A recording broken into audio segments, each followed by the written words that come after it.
you for the enthusiasm. I appreciate that, sir. Thank you. A little evening. Come on. It's a nice night. It's a beautiful space.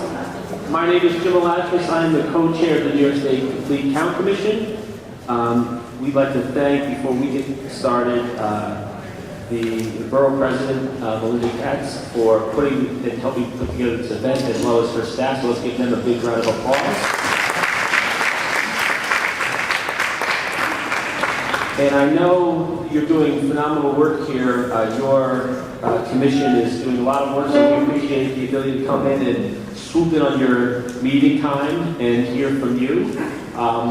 But before we get started, I'd like to turn it over to Borough President Katz's Deputy Borough President, Sharon Lee, for some opening remarks. Sharon, thank you for being with us. Hello. Good evening. Welcome to Borough Hall, or welcome back to Borough Hall. As Mr. Malatras mentioned, I am Sharon Lee. I have the honor of serving as your Deputy Borough President of Queens. And on behalf of Borough President Melinda Katz, it is my pleasure to welcome you here to Queensborough Hall, or as she likes to call it, the People's House. You may have noticed that the name of the space is the Helen Marshall Cultural Center. Helen Marshall, as many of you may know, was the former borough president, and of course a decades-long trailblazer and public servant. And this space is actually a product of her vision and her resources. And we like to think that this is precisely the type of meeting and discourse that she envisioned for this space many, many years ago. So we're delighted to have you here. And we are, of course, delighted to co-host this public hearing with the New York State Complete Count Commission on a matter so critical to all of our futures, the 2020 census.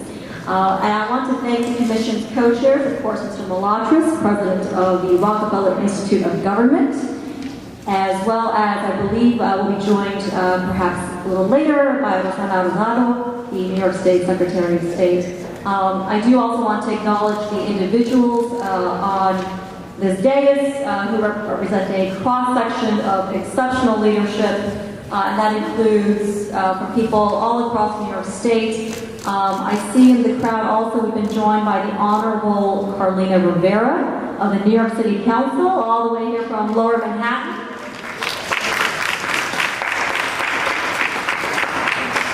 And we also have commissioners up here from state and local government, experts from academia, labor unions, the nonprofit sector. It's a heavy room, and we can certainly do a lot of business in this room right now. Today is the 7th in a series of, I believe, 10 public hearings held by the New York State Complete Count Commission. And I understand that we actually, here in Queens today, have a record number of people pre-registered to deliver public testimonies at this public hearing. And this shows how committed we are and determined we are here in Queens to ensure a complete count. I also want to recognize members of Borough President Melinda Katz's Queens Complete Count Committee. Please, the committee is a network of trusted community leaders and advocates who've been meeting, I believe, monthly. We've been taking up a lot of your time, and who are already promoting the 2020 census in their boroughs, in their communities, in their districts. I think a lot of folks in the room know a lot about Queens. We're 2.4 million people. If we were a city, we'd be the 5th largest city in the country. It's quite a lot, and that's, of course, based on some census numbers, which we're sure to talk about. But we also hail from 190 countries, 200 languages. Our diversity is really one of our strongest assets here in the borough. And as the largest borough in New York, and as the most diverse county in the nation, we will have a lot of ground to cover once the census kicks off a little under a year from now. And we are serious about having all hands on deck to get this complete count next year. Earlier today, the Borough President Melinda Katz and her Queens Complete Count Committee co-hosted a job fair with the U.S. Census Bureau, and we're proud to say hundreds of people of all ages from all corners of the borough, even across the city, came through the doors of Borough Hall earlier today to apply for those jobs, because we will be relying on them to reach communities in every corner of the borough. Because the 2020 census poses a unique challenge for Queens, and we have every reason to be concerned. A lot of reasons that we will hear about throughout this evening, but the importance of the census simply cannot be overstated, right? An undercount means underfunding, underrepresentation. It's simply something we cannot afford. And you know, if any of us are rendered invisible, if we're not counted, all of us lose, regardless of your status, regardless of from where you hail, regardless of whether you're fourth generation or first generation. All of us will lose if all of us are not counted. So we applaud Governor Cuomo for having included, I believe, $20 million in the recent state budget. We commend Mayor de Blasio for having earmarked $22 million in his executive budget to support census efforts. And we trust that this funding will go to community-based organizations, many of whom are here today to testify, including the smaller nonprofits who are able to reach communities that larger organizations may not be able to.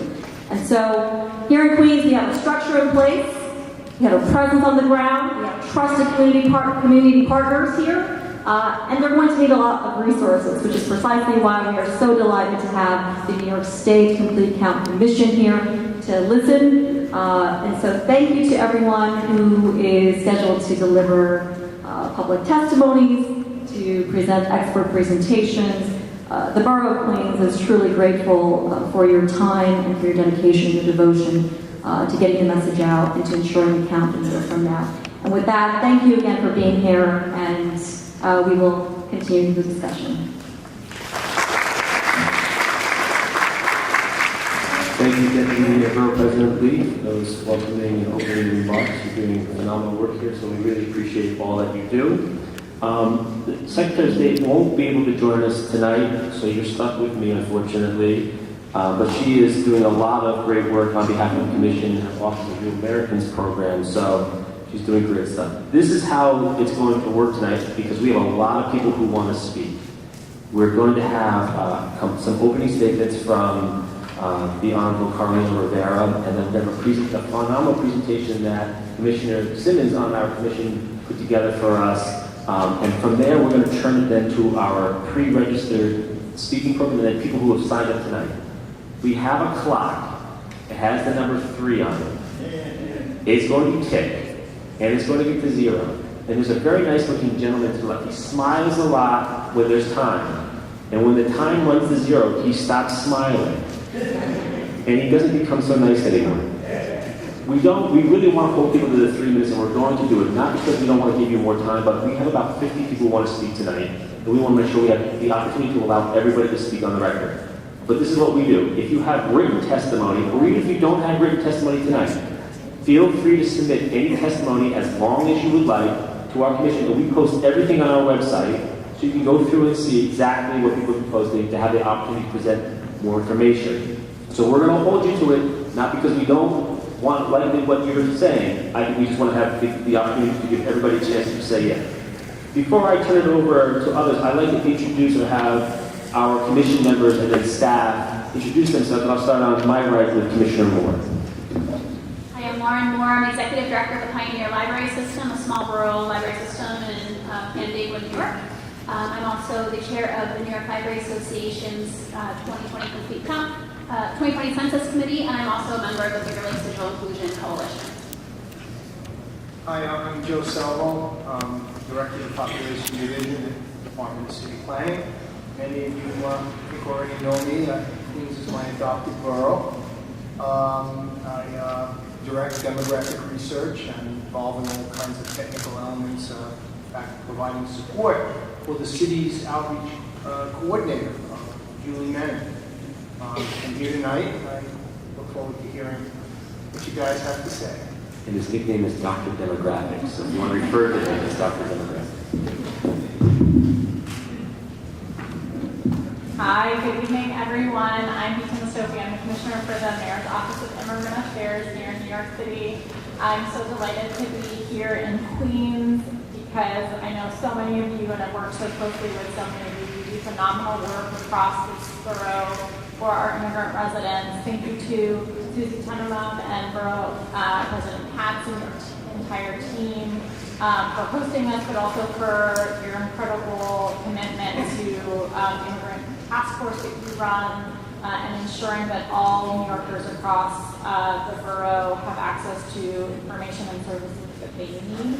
And I look forward to hearing from folks tonight to better understanding what you're thinking, the work that you're doing to ensure that we get a complete count in this borough, and understanding the challenges that you face and how we might be able to support in addressing them. So thanks for everybody joining tonight and looking forward to hearing more.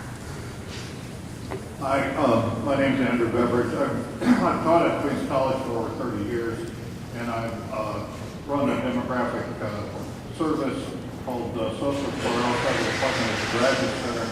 And I've been really involved with the census since the 1960 census, I think.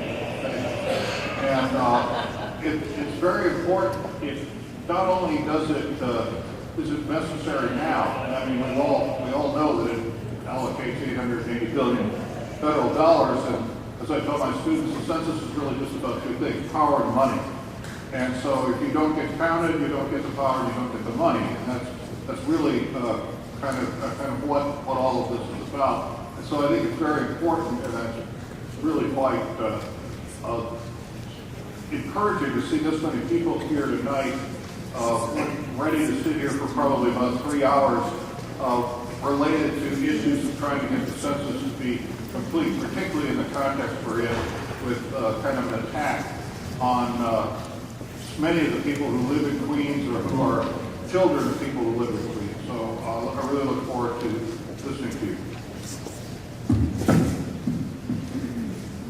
Good evening. My name is Esmeralda Simmons. I'm the Executive Director of the Center for Law and Social Justice at Medgar Evers College, which is in Crown Heights, Brooklyn. Glad to be back in Queens. I used to live about 2 miles from here, many years ago. But besides this atrium and the fact that the deli's gone, it's about the same. I am delighted to see all of you coming out to speak to us about what you think is important for the census in the state and what you think is important for the census in your community. I take pride in the diversity of New York State and New York City. So to see the diversity of our state represented here in this room gives me hope that we can in fact do the right thing and get the job done. I don't have to tell you how difficult this is going to be, but I will tell you that we will be relying on all of you. And we need to hear from all of you, as many tonight. If you can't speak, please submit even a paragraph saying what you think is important. Because if the voices don't speak, we'll be left to our own devices. You don't want that. What I want to say most importantly is that Census 2020 will be a decisive turning point for the city of New York. As we lose population, so they say, the census may actually show that we have in fact gained population. All those people that didn't want to be counted in the last census, we need them to be counted this census. Notwithstanding fear, we still need them to be counted. So please, do your best to make sure that Queens is counted 100%, and I am mightily impressed by your complete count committee. Thank you all. My name is Richard Tobey. I'm the Executive Director of this New York State Complete Count Commission and hold several other positions in state government. As everyone's given some bona fides, I was born in Brooklyn, which I understand is around here somewhere. I think everybody was born in Brooklyn, but me. Grew up on Long Island and now live in Buffalo and work in Albany. So I have a pretty good picture of what New York State is like from all all those experiences, and it's a great pleasure to serve this commission and the citizens who are going to help us in that. My name is Liz Burkowski, and I'm Deputy Director.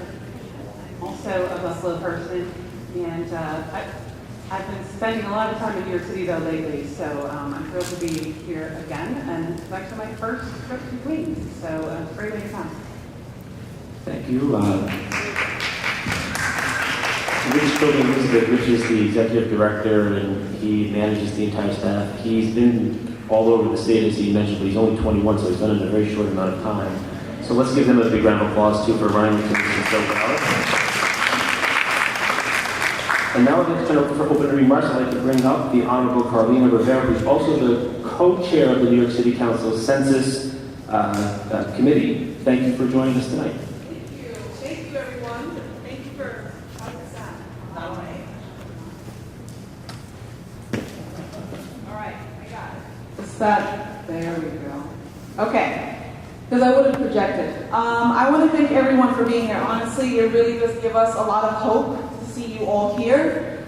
Sometimes we're thinking it's a little bit early, but April will be here before we know it, and it is so important that we're all on message and united. And yes, I did come all the way from the Lower East Side, but I'm willing to go to Ontario County to get this done. So if you don't know, that's Canandaigua and the Finger Lakes, and I've been in Rochester. It's super charming, and there's a very big Puerto Rican population there. So good evening, Chair Malatras and members of the New York State Complete Count Commission. My name is Carlina Rivera, and I am a member of the New York City Council representing District 2 in Manhattan. I, along with Carlos Menchaca, my fellow council member from District 38 in Brooklyn, co-chair of the Council's 2020 Census Task Force. On behalf of my colleague, Councilmember Menchaca, Speaker Johnson, and the City of New York, I would like to thank you for holding these hearings and providing an opportunity to call attention to this incredibly important issue. The city and state must do our part to ensure that every New Yorker is counted, and that starts with smart distribution of funds for community-based organizations and media outreach. As you know, there is a tremendous amount at stake in the 2020 census. The census determines how the federal government allocates more than $700 billion for vital programs like Medicaid, Section 8, SNAP, Title I education grants, and much more. In fiscal year 2016, New York City received about $73 billion of that. The census also determines political representation, and New York is at risk of losing up to 2 seats in Congress. And it's clear this federal administration is no friend to New York. And we need a congressional delegation that truly represents the population of our state and has the numbers to fight for us. New York City faces many challenges in getting a full count. The city has high concentrations of historically hard-to-count populations, including people of color and renters. 67% of Queens residents and more than half of Bronx and Brooklyn residents live in hard-to-count neighborhoods. Numerous neighborhoods in Manhattan and Staten Island present challenges as well. And the city is home to over 3.1 million immigrants, nearly 40% of the city's population. The potential inclusion of a citizenship question is an attack on our immigrant communities and would likely discourage them from participating. In addition, the census form being online for the first time also poses a unique challenge, as Queens, Brooklyn, and the Bronx have less internet access than the statewide average. In light of these challenges, the City Council is committed to ensuring we get a complete count. Our Census Task Force is mobilizing council members to work closely with community-based organizations to engage traditionally undercounted communities and assist New Yorkers with responding online.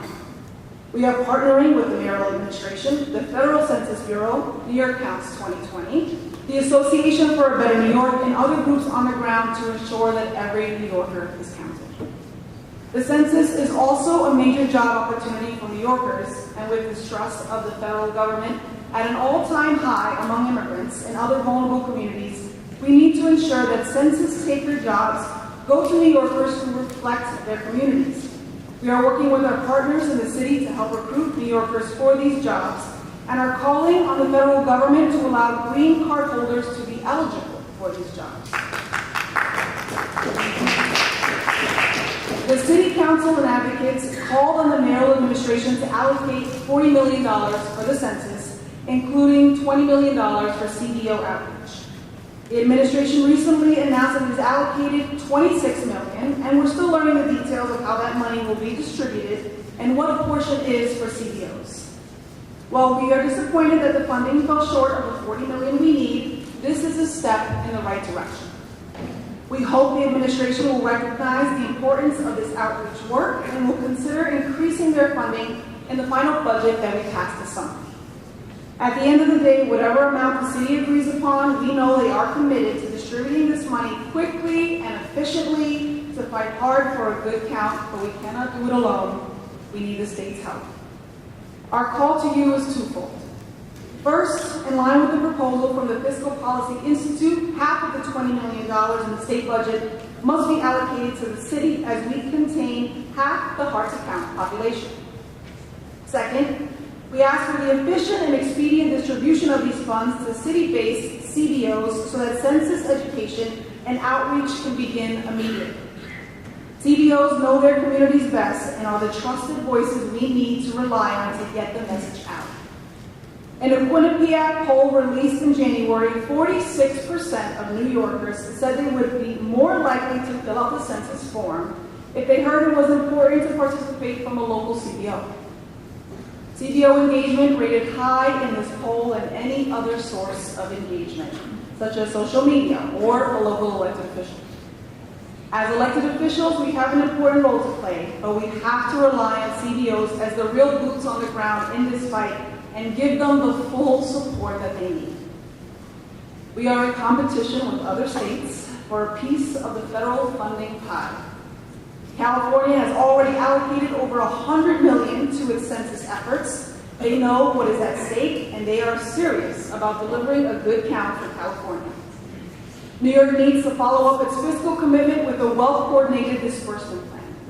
With billions of federal dollars on the line, we are running out of time, and we must get this right. Thank you. Thank you very much. I was ready for questions. You can't get away that easily. Now it is rolling. Thank you so much, and we are truly heartened to be partnering with the City Council in this effort. Can you tell me what the City Council priorities are, in addition to trusted voices and CBO in the neighborhood, what your priorities are and how your offices as elected officials will be engaged in census outreach?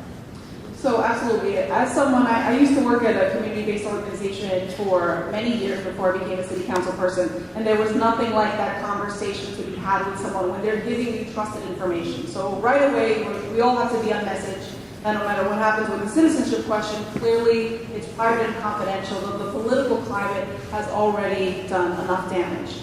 What we want to do is make sure that, of course, with the New York 2020 counts, that coalition, that we're looking at the groups that are doing the work, making sure that they're getting the funding, but also making sure that they have the capacity to do it efficiently. A lot of groups want to take this work on, they want to take the funding, but we have to do it very, very responsibly. So what we are doing as city council members is, I know what I'm doing, as well as my co-chair Carlos Menchaca, is working one-on-one with every single city council member to make sure that they have a plan with the community-based organizations. It's going to be about language access. It's going to be about, how do we get into the libraries and the hospitals and the public spaces where people go and where they congregate.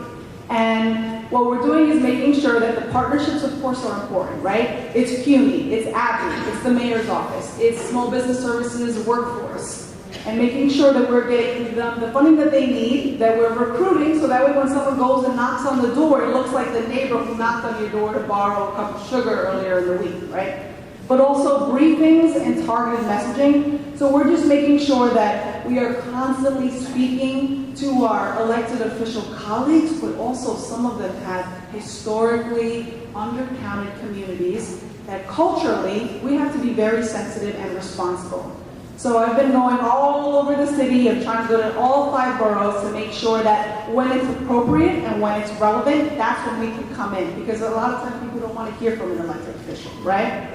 So our challenges, as you know, besides the hard-to-count communities, is internet access, and I mentioned the federal administration and really the rhetoric that they put out. So we're going to be there organizing, doing our best to be community organizers, but also knowing that what the CPOs need sometimes is for us to fall back and just support them financially, but also make sure that we're visible, because visibility is also a form of activism, and I think that's going to be important when we're getting out this message. So we're trying to hit, whether it's the media, whether it's local town halls, whether it's community board meetings, we're trying to do something every single week. We put out a couple of op-eds, and we're certainly going to continue just on this until the last day. Any other questions from the commission? Can you tell us a little bit about your effort to coordinate what you just spoke about with the New York City Census Office that is being assembled right now by Julie Menon and staff? Yes, so Julie Menon, I think, has done an incredible job. I like to tell people that I actually met with Julie Menon before she officially started her work on the census about the census. So I knew she was taking this position very, very seriously. So Julie and I have a very good working relationship. We understand that we both bring very different talents to the table. And I think that her team and some of the marketing and the outreach that she wants to do is going to be important. Sure, newspapers, whether it's ethnic media, whether it's subway ads, that's all going to be very, very good, but there is nothing like having organizers on the ground. So with the coalition of New York Counts 2020, we have really put forward this ask of them to give us a responsible financial proposal of if we got X amount of money, and of course it's still up in the air, we're still negotiating the city budget, the city and the city council absolutely has to do their part. How are we going to distribute that money for people that we know could be more of a fiscal sponsor, I guess in a more traditional term, and how can we do that responsibly to the smaller grassroots that can't necessarily, RFPs just aren't the way to go on this, we just don't have the time. So I think that's how we're all going to coordinate together. Any more questions? Thank you so much. Thank for you, your everyone. testimony. Thank you to the great borough of Queens.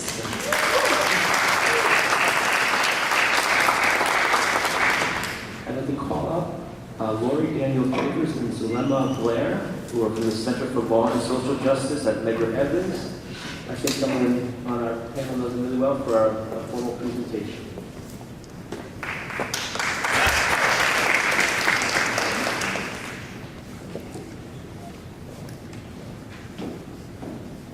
Lori, you know that Esmeralda is probably going to ask you the toughest questions, so just be prepared.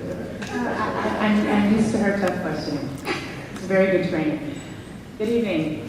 My name is Lori Daniel Favors, and I'm an attorney, and I serve as the General Counsel for the Center for Law and Social Justice at Medgar Evers College. I'm a civil rights and racial justice attorney with more than 15 years of experience advocating for the protection of racial justice and civil rights for Black New Yorkers. The Center for Law and Social Justice is a unit of Medgar Evers College, the City University of New York, go CUNY. Founded in 1986 by means of a New York State legislative grant, the mission of our center is to provide quality advocacy, conduct research and advocacy training services to people of African descent and the disenfranchised. And we seek to do this by conducting research, initiating public policy and advocacy projects and litigation on behalf of community organizations and groups of people of African descent and the disenfranchised, designed to promote civil and human rights and national and international understanding. Because of our unique combination of advocacy services from a community-based perspective, we at the Center for Law and Social Justice are a focal point for progressive activity. I'd like to begin this evening's presentation by reminding us all that at its heart, the census is essentially a survey that counts the population and gathers information that is designed to tell the government who lives where, how many people live there, and what needs are present in their community. These questions are important because once census data is compiled, it is plugged into myriad formula that determine two key functions of democracy. Number one, how many political representatives each community will receive, and number two, how will the government distribute nearly $800 billion of taxpayer revenues annually for services. These services include infrastructure development, food, nurses, doctors, health benefits, affordable and emergency housing, teachers, bus and train lines, transportation, infrastructure development, senior services, infants and youth services, climate and environmental services, emergency care, and more. Communities that are difficult to count, and most of them are undercounted, also known as, quote, hard to count communities, receive less than their fair share of political representation and their fair share of government resources. Conversely, communities that are overcounted on the census benefit by receiving an inequitably larger share of political representation and government resources than that to which they are entitled. New York City, which has the highest population of people of African descent in the United States, had one of the lowest response rates during Census 2010. Later this evening, my colleague, Dr. Zalima Blair, will testify as to the extent of hard-to-count communities in places like Central Brooklyn, Bronx, Queens, parts of Manhattan, Staten Island, along with portions of Long Island and upstate areas like Rochester, Buffalo, Albany. These communities, just to name a few, are home to large percentages of hard-to-count Black populations of African descent. These populations, whether they include African Americans, Caribbean Americans, Caribbean immigrants, African immigrants, Afro-Latinx, and African descended people from other areas of the globe, are all a part of this diaspora, and these communities are all represented in the undercount for our state. Racial disparity in census enumeration, however, is not a new development in the United States. Low census counts in Black communities are an outgrowth of continuing patterns of racial oppression that date back to the time when Africans were first enslaved on these shores.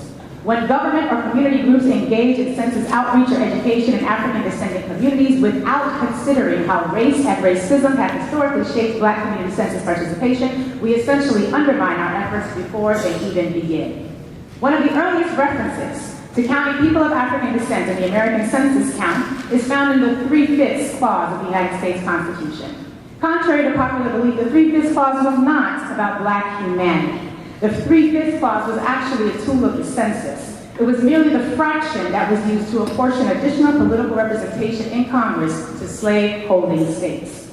The clause stated that the congressional representation would be based on, quote, the whole number of free persons and 3/5 of all other persons. Those so-called other persons were enslaved African people. This was not a data point about race, which we know because free Africans in this country were counted in the same way as whites on those early census forms. Rather, this was a data point, a census data set, if you will, about the allocation of political power. This early instance of racially manipulating the census count was for the consolidation of political power in the hand of slave owners, and we should be very clear about that. Their desire to use census data to perpetuate the economic system of slavery was just the start of a legacy of racially motivated census manipulation. In the 70 years that followed the passage of the 3/5 clause, anti-Black slave-owning interests were able to use their false census data sets to protect the institution of slavery. As a result, they were able to pass even more racist laws in the U.S. Congress, like the Missouri Compromise of 1820, which admitted Missouri into the Union as a slave state. The annexation in 1845 of Texas, which was intended to literally be an empire that was safe for the slave institution. The passage of the Fugitive Slave Act of 1850, also called the Bloodhound Law, wherein once escaped African slaves were recaptured, they had to then be returned to their masters, and this law required officials and citizens in those free states to cooperate with this travesty. Then there came the law which allowed slavery in both Utah and New Mexico, and the passage of the Kansas-Nebraska Act of 1854, which ensured that slavery could thrive in new territories like the Great Plains and the Rocky Mountains. Not a single one of these laws, which were designed and intended to keep Black people enslaved, oppressed, and locked into the bottom rungs of society, could have passed without the 3/5 clause, decades-old manipulation of census data. Now, while one would hope that this racist past was regulated to the history books, that history is in fact present with us today. The decades of racial oppression that followed the Civil War, the Reconstruction era, Jim Crow, the struggles of the Civil Rights Movement, and the rise of white nationalism today in our current political environment all contribute to the fears that drive a decrease in Black community census participation. Concerns about the misuse of data, including memories of how Japanese Americans were rounded up in internment camps, and more recent stories about how Muslims in America were targeted in the days following 9/11, based in part on census data. These memories are firmly embedded in the consciousness of many Black communities. Coupled with the increasingly explicitly racially hostile environment in which we now live, many Black communities remain fearful of engaging in the transfer of information from their households to the federal government. And to see how this plays out in real life, I'd like to introduce you to two families. First is the Jackson family, the second will be the Johnsons. The Jackson family is typical of many families that live throughout New York State. They live in a multi-unit building. Their grandparents live upstairs, mom, dad, and children on the parlor floor, and their uncles live down in the basement apartment. This family comes from a community that is traditionally undercounted on the census. This family's history of interaction with the United States government is one that has been scarred by government-sponsored racial discrimination and the denial of equitable civic and societal engagement opportunities. This family knows that when the government typically asks for information, the end result is rarely one that will benefit their Black family. In the 1600s and 1700s, when this family heard a strange knock at the door or received a demand for information, what followed might mean family members being sold into slavery, sent away to parts unknown, tortured, raped, or killed. In the 1800s, a government request for information might result in escaped formerly enslaved family members being returned to brutal owners under that Fugitive Slave Act. Even free Blacks who had never been enslaved could be kidnapped and transported into slave states where they lived out the rest of their years in bondage, all under the watchful eye of government which sought information. In the 1900s and 2000s, government demands for information might result in an ACA case where your children are taken from you or your family home is broken up. It might mean that banks would issue you, your family, and your community, a formerly redlined community, fraudulent loans, assuming you actually got a loan at all. These loans, which were riddled with such racist, toxic loan products that entire Black communities lost and continue to lose more than half of their collective wealth through the foreclosure crisis. As a result of this history, the Jackson family are quite honestly reluctant to deal with federal government. They might fill out one census form. Perhaps a parent, either mom or dad, will submit a form and perhaps they'll include a few of the children. They're not likely to count the grandparents or the uncles living on the ground floor, and they will likely minimize the amount of information they actually give. As a result, this family is going to live in a community that has fewer schools and decreased early child care options. The education options they do have will be overcrowded. There will be fewer programs designed to help children get into college, and they will have fewer senior citizen services, grocery stores, banks, and healthcare options. They will also receive fewer political representatives to battle with this disenfranchisement. If this family lives in a typical New York City, where there is perhaps a 56% census return rate, as is the case in many parts of this borough and in Brooklyn, where I actually reside, this community is not only going to get 56% of their government resources and political representation that it deserves, what they will get is 56% of the elected officials. They'll get 56% of the schools, teachers, homework help, transportation services, medical care, healthy food, affordable housing options, and legal services to which this community is entitled. Now, I would like to next introduce you to the Johnson family. Also quite a lovely family. The Johnson family, like their distant neighbors, the Jacksons, also live in a multi-unit building. They have several children. Their grandparents live upstairs, and their aunts and cousins live down on the ground floor. This family, however, has a very different racial history. This family has a history that is marked by racial privilege and the over-distribution of societal engagement and benefit opportunities. They have a very positive history of civic engagement, and this family knows that when the government requests information, once they turn it over, wonderful things follow. This is a family, the Johnsons, that benefited from racist policies and legislation like the Homestead Acts, where the United States government forcibly removed Native Americans and opened up native lands to white families just like the Johnsons, which means they became both landowners and homeowners nearly overnight, practically free of charge. When their grandfather came home from the war, he was able to participate in the GI Bill, and he was able to receive those preferential rates for student aid loans and mortgages.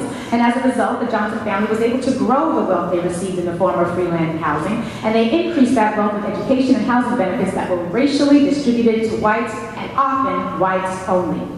So when this family has to turn over information to the census, they have a history that encourages them to do exactly that. Not only are the parents going to fill out a census form that reflects their entire family unit, they're also going to ensure the grandparents who live in the unit upstairs do the same. And they'll ensure that the aunts downstairs fill out one for their unit. They're going to call their daughter, who's away at college, and remind her to fill out a census form so that she too can be counted in her college community. They will then ensure that the summer home, where they're lucky enough to vacation each year, will also have a census form submitted so that their needs will be met, regardless of whether they are in their home community or away enjoying their time and vacation. As a result, this family is going to have 3 or 4 census forms submitted, and they will live in a community that is going to receive their fair share of political representation and services. If they live in a community where, say, 95% of their community is filling out the census, they're going to end up with 95% of the elected officials, schools, teachers, homework help programs, transportation services, medical care, healthy food, and affordable housing options. Not only will they receive these services in their home community, they will also receive these services in their vacation community and in their child's college community. The reality is, the history of racial oppression in this country is directly tied to the racially disparate participation that we see in the census enumeration. All of this is a challenge, even before we add the element of Black immigration policy to the analysis. And it's important that we add that element to the analysis because according to the Black Alliance for Just Immigration's report entitled The State of Black Immigrants, which was sponsored by Baji and the NYU Immigration Clinic, the number of Black immigrants in the United States has increased markedly in recent decades. In New York State, Black immigrants made up almost 30% of the total Black population, which makes New York State one of the top state locations for Black immigrants in the United States. Now, while all of the typical immigration-related fears that are surrounding decreased census participation also impact Black immigrants, immigrants of African descent are also burdened by the racial discrimination experienced by Black people, which means census participation in Black immigrant communities presents an additional challenge that literally lies at the intersection of race and immigration policy. Additionally, for the first time on the 2020 census, persons of African descent, regardless of their nationality or ethnicity or language spoken, will be able to indicate their ethnicity or nationality and their race, which means not only must we educate Black communities in our state about the census generally, we must also ensure that there is a vibrant education and media campaign that explains to our communities the distinctions and the nuances that shape American differences between race and nationality. Add to these challenges the fact that the 2020 census will include a digital response, and it is common knowledge that Black communities have a widespread lack of digital knowledge and digital access in this city and in this state. The request for the 2020 census to be completed online will serve to further depress initial participation by Black New Yorkers. All of which means that when it comes to Census 2020 participation in Black communities, we must apply a culturally responsive approach to census outreach and education. It is imperative that Black community organizations and faith-based groups are funded for census work so that they, those trusted voices, are able to educate and empower Black residents both to understand and engage with the census, regardless of that community's nationality or ethnicity. The survival of our communities literally depends on our ability to hire, train, and deploy the culturally responsive people power and resources to those very hard-to-count communities of African descent in our state. I'd like to end there, and I thank you for your time, and ask that you, I will yield the rest of my time to my colleague, Dr. Blair, as she arrives.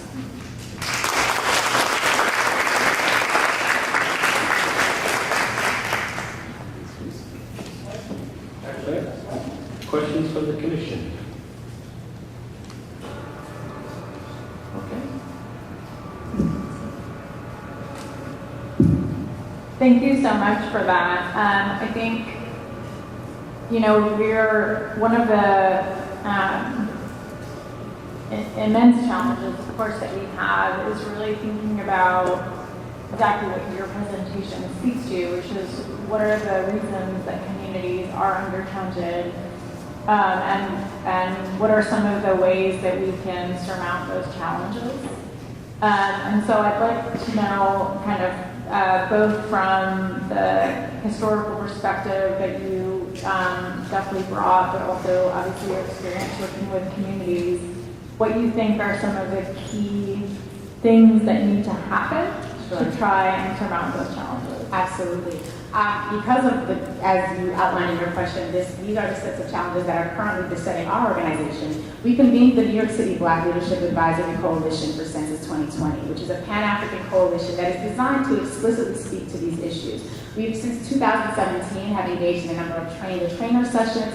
We have a number of outreach programs. We actually have a couple of our members present here in the audience. But we have been having conversations at the community level. We have been in faith-based institutions, be it a mosque, the temple, be it the churches. We have organized and coordinated with community boards and have a mass community board outreach plan. We have been presenting to schools and SLTs and CECs, and we are literally on the ground. And I think part of the challenge is we are doing this because we are at the Center for Law and Social Justice. This is part of our mission. But for many of our partners, our organizations with whom we depend or on whom we depend in order to get this message even further into the communities, they are going to need the funding so that they can speak directly to their population. As a woman of African descent, there are many places I can go. There are many places I can't just under that label. So if you are a part of a Black immigrant religious community, you need a trusted voice who shares not just racial affinity, but perhaps linguistic affinity, perhaps religious affinity, so that you're going to actually hear what is being said in a way that is relevant to you and to who you are.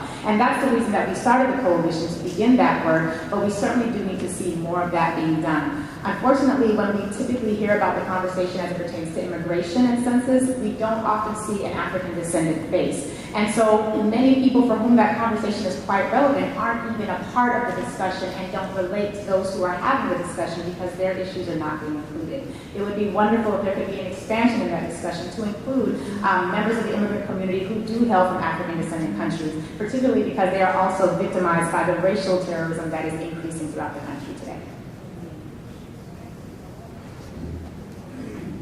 Thanks for that, and I guess I just have a follow-up on that as well, which is in the conversations that you've had already, and I know, given the immense diversity of our city and the work that I do serving over 3 million immigrant New Yorkers, that what makes sense for one community doesn't necessarily make sense for another in terms of communication or the way that information is received or what is most effective or move somebody towards action. And so I wonder, I don't know that if there's a uniform thread, but given sort of the perspective, like a race lens or perspective, has there been a uniform message or thing that people have been most responsive to? I don't know that you could call it a uniform message. I think you could call it a uniform approach. So what people tend to respond to is very plain discussion, as we just had, about the realities of what we're facing. I think people very much have been appreciative that we are able to be explicit in our discussions about how to factor race in. That has what I would say is a calming effect almost, and allows people to be a lot more open in their interactions about what is happening with census and how it will impact them. Quite frankly, there's a huge lack of understanding. I did a presentation was at my grandmother's house actually. We were in New York College doing a presentation last week for the Black Family Conference, and I was approached by a gentleman who said, I was born in the early 60s, I have 2 master's degrees and 2 bachelor's degrees. I never knew about how the census was related to whether or not my community had the resources I needed when I was growing up. So that lack of information, coupled with, quite frankly, the effort to decrease civic participation by many people in vulnerable communities are really colliding in what is a perfect storm for a disastrous return on the census. And so that's why it has been so important for us, and we have centered really connecting with those trusted voices, people who are already there, people who are already a part of the religious institution, people who are already a part of the school community, and to whom their neighbors look for trust and for advice, and that has really been something that has been effective for us. Other questions? Your analysis and context and history is an important component of this, and it's often overlooked when we're doing presentations across the state, so I appreciate that. And the notion of long-standing racial discrimination in communities sort of lingers through the thread, either by law or by fact. And one of the areas where you see that is on the side of internet access, Yes. where there's clear redlining in communities, whether it's by they don't think there's money there, or there's just long-standing, those communities you don't go to, right, for the large-standing historical racial issues. Of course, that's all compounded in this year, given that the census is so heavily reliant on the online component. And we've been very focused on, as a commission, on on immigrant populations and foreign populations, but what's often lost at is the communities of color, long-standing communities of color in the state. Have you done any analysis about how we ensure not just getting awareness to folks in the African American and Black community that the census is important, but oh, by the way, we're doing it in a really different way this year, and it's a way that you may not even have access to. How do you sort of attack both of those angles as successfully? Have you worked through some of those strategies about how to do it? So thank you for the question. Part of the messaging we've been working on is, and one of the things that has been very beneficial about this process is our partnership with ABNY, that they came and provided a number of focus groups with our organization and a number of other groups throughout the New York Counts Coalition, was getting a keen sense as to some of the messaging concerns. Now, they haven't finalized all of that, and that's still in process, but one of the things we are clear on is that there's a generational divide with the comfort, as I'm sure you're aware, and then there is a where you immigrated from, I guess, divide.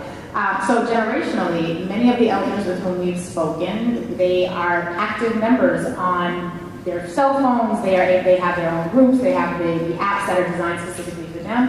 but the idea of putting that amount of information into their phone is something that they are not comfortable with. What we have been saying is if you shop online, you are entering more information 9 times out of 10 in that online shopping experience. As you're getting kids for, gifts for the grandchildren, you're putting in more information on your phone or your computer to purchase something from Amazon or from, Target than you would be asked to provide on the census form. When it comes to folks who are still not comfortable with that, we always like to remind them, you can pick up the phone and call the Census Bureau and request a paper copy. You can pick up the phone and call the Census Bureau and submit your questions over the phone. What number of folks have responded to us with are concerns about cybersecurity, which is obviously going to be huge in light of what's happening politically and geopolitically. And so letting people know that there's an added layer of comfort, that if you are resistant completely to the digital participation, we get it, we're not going to try to convince you of that. We just want you to know how the census matters and that there are other opportunities and other ways for you to submit the information. Great, thank you. Any other questions?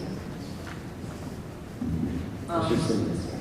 Could you just speak briefly about the language divide and how people should be approaching it in Queens and throughout the city? What we have and what we don't have. So the census is going to be translated into 13 different languages. But as was mentioned earlier, in this borough alone, there are over 140 languages that are spoken. Part of the work that we are doing in our coalition, and this is something that we've seen other coalitions doing and something we definitely encourage, is that one, call the Census Bureau and ask for information in your language. Even if they can't provide it, it's important for them to know that you are here and that you want someone to be paying attention to the fact that we need this form to be printed in whatever language it currently is not. Part of the challenge for communities of African descent and immigrants from the African diaspora is that many of the languages, Urdu, Wolof rather, Twi, Fulani, these are not necessarily languages that are even going to be considered by the Census Bureau.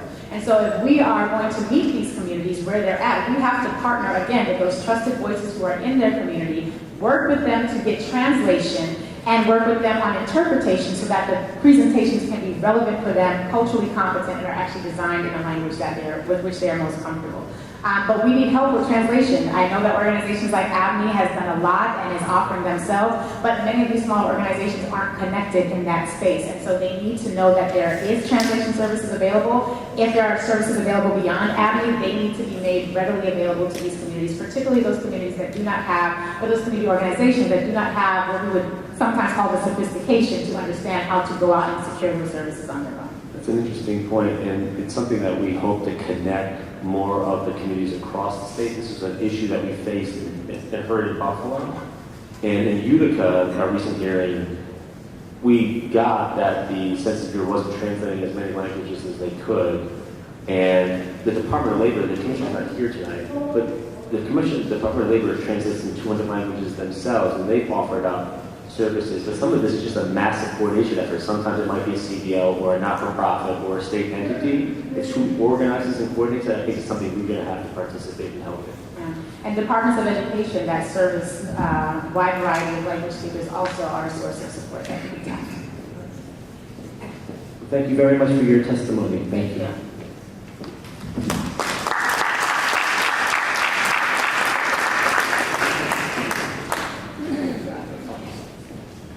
Okay. There's another part of that presentation coming, but unfortunately they're stuck in traffic, so we're going to turn it over and start the public comment period. I'm going to call two names. The first person is going to go first, and the person behind you goes second. I just want to make sure you know you're in line and next in the queue so we can hurry this along. I always say this as a caveat. If I hack your name, I apologize. I'm tired. But just say it on the record so we have it correctly. We'll start the timer. That's the gentleman who will stop smiling. So just know who is in charge here. It's not me. So first I want to call up Narbada Chetri and then Monica Vargas.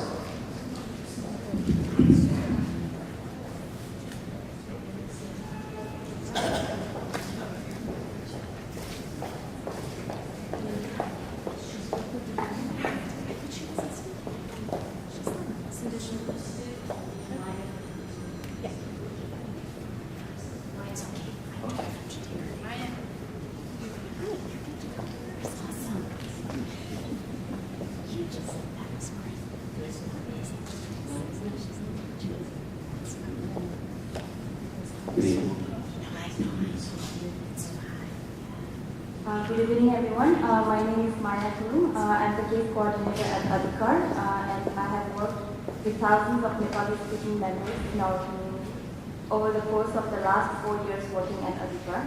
The work I do on a day-to-day basis highlights the importance of ensuring that the Nepali-speaking community will be represented in the 2020 census. Adhikar is the only women-led worker and community center serving and organizing the Nepali-speaking refugee and immigrant community. It is estimated that over 50,000 Nepali-speaking individuals live in Queens. Our community is rapidly growing, but we have been historically undercounted for decades. Now is the time to make sure that we are counted and visible. We know that census data determines how our districts are set up and how we are funded and resourced. For example, NYS Hospital, which is at the heart of the immigrant community living in Queens, is one of the most accessible health facilities. The community dependence on our NYS Hospital continues to grow, but the resources given to the hospital remain the same as it's been since years. Recently, one of our community members who was suffering from a brain tumor was admitted to the emergency room, but she could not get a room. That's right, here, in the city of New York, here, one of the wealthiest cities in America, here, the international capital of the world. Our member was relegated to the emergency room for 4 days straight and was discharged from there. In addition to that, the member had to postpone her surgery date because there was a backlog of people needing surgery at NYS Hospital. This is just an example to show how even someone with a life-threatening condition must wait for critical services and how important it is to get an accurate count in the census that will determine accurate funding for resources accordingly throughout the city. An undercount is something we simply cannot afford. Other significant challenges that both contribute to and result in undercount are gaps in language access. With our language access advocacy experience, we have been able to absorb complex over-the-phone services in different institutions and government agencies. And our conclusions are that the quality, both in reliability and in accuracy, is insufficient. In spaces where interpretation may be a literal case of life or death, we demand in-person interpretation services. In a global city like New York, in a global borough like Queens, our families, our workers, our communities should have nothing less. However, based on the lack of census data on our communities, we are unable to access this service where it's needed the most. The upcoming census is a unique and opportune moment for us. Small CBOs like Adhikar do not receive enough budget to do census work, and because of that, we cannot mobilize our community to get an accurate count. We urge the state and the city to prioritize small CBOs like ourselves for funding allocation to ensure that smaller but quickly growing communities like ours are counted accurately and receive the resources to continue this important work. Thank you very much. You can submit that. We'll put it all into the record. Thank you very much. Monica Vargas and then Amy Torres.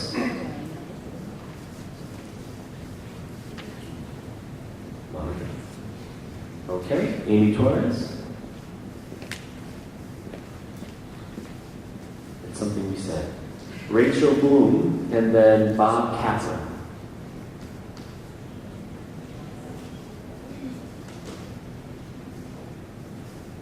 Don't be shy.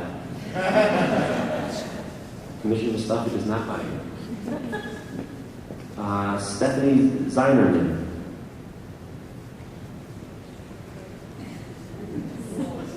Yeah. Jonathan Chung. All right, Jonathan. Jonathan, I would usually allot you all of their time, but we're not going to do that. So. First, I would like to thank the Commission for this opportunity to provide input. My name is Jonathan Chung with the Minh Center for Community Action. We're the lead of several coalitions, including APA Voice, Asian Pacific Islander Americans Voting and Organizing to Increase Civic Engagement, as well as the co-lead of the APA Complete Count Committee, along with China Community Development Corporation. During the 2010 census, the Minh Center was able to increase the response rate in the census tract in Flushing by a third compared to the previous decennial census, placing it in the 96th percentile in increased response. This taught us two things. That one, first, that the Census Bureau's normal process was not adequate enough for reaching hard-to-count tracks with recent Asian American immigrants with limited English proficiency. Second, that trusted community organizations like Lincoln Center make a substantial contribution in decreasing an undercount within these communities. And during the 2010 census, the most frequently cited challenge among APA organizations in New York City was a mistrust in our communities around the sharing of information. Leading into the 2020 census, this mistrust not only persists, but it is extremely unprecedented levels. Many of you have already read the Census Barriers, Attitudes, and Motivators report published in January, but I just want to briefly highlight the findings as they relate to the Asian American community. That among all major ethnic groups, Asian Americans were one, the lowest percentage in being extremely or very likely to fill out the census at only 55%. Two, that the largest percentage who were not too familiar or not at all familiar with the census at 38%. Three, Asian Americans were the largest percentage that expressed concern that the census could be used against them at 41%. And four, overall, Asian Americans are just the least likely to participate in the census. This data corroborates the feedback we have constantly been hearing from the field from our own community members, staff, and partners. And we're facing a substantial challenge with Asian American participation in the census. Regardless of the outcome of the Supreme Court decision, the level of concern over the sharing of data already exists.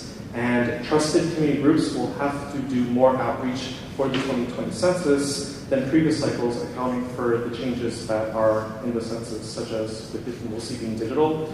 Our recommendation is for funding to be provided directly to community organizations to do census outreach, because simply put, we are trusted, we have the cultural and language capacity, and we know the neighborhoods and communities best. Thank you so much for your time.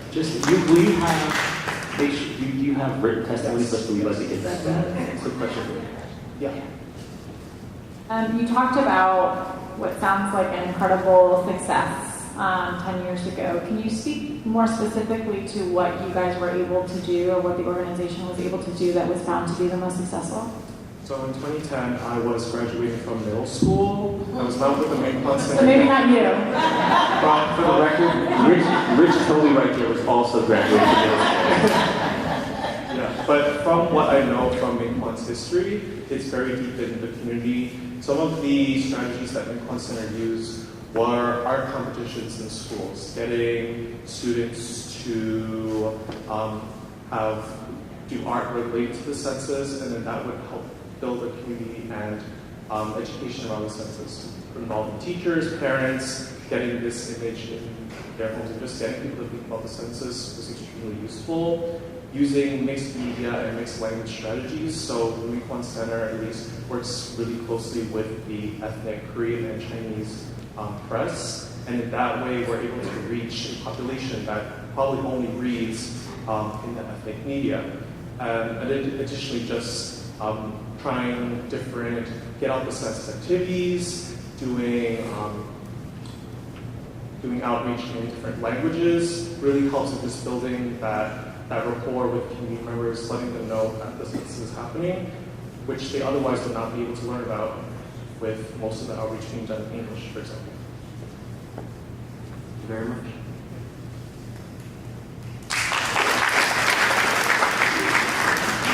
Next we have Howard Chi. And then after will be Jennifer Sun.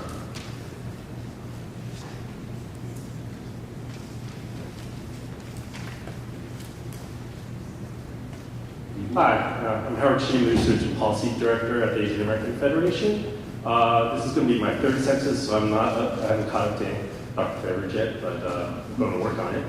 I'm going to get right into it. In 2010, we were able to fund about 35 Asian groups to do census outreach. Minquan Center was one of them, so I actually can answer the question that you gave to Jonathan. More directly. But we found that because the Asian American population in New York is so heavily immigrant, in fact about 7 in 10 in the city are still immigrants, we're also seeing that the Asian community tends to be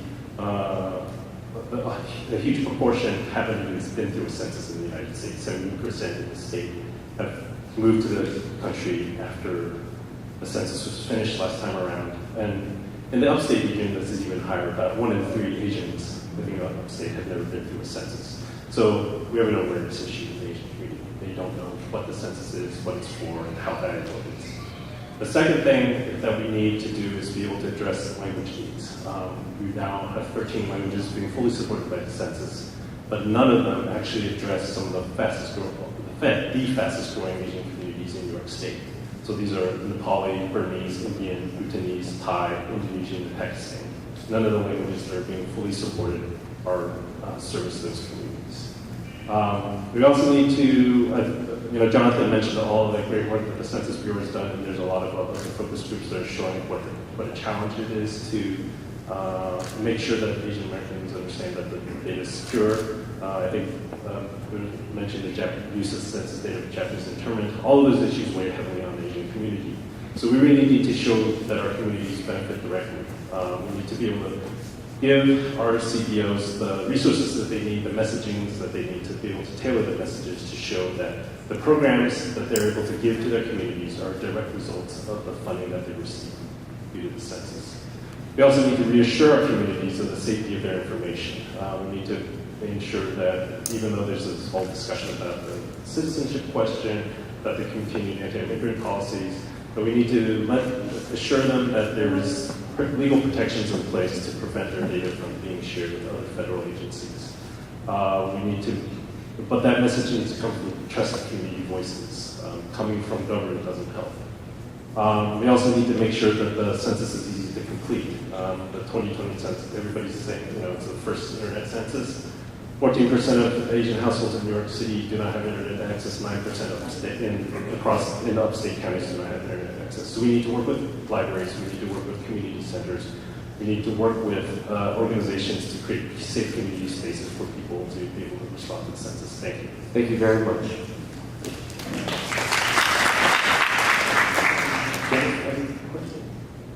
Thank you. You have written testimony that you submitted. I can also answer a little more. Oh yes, answer the. So we did fund Minkwon. John Park actually is the executive director, worked with us.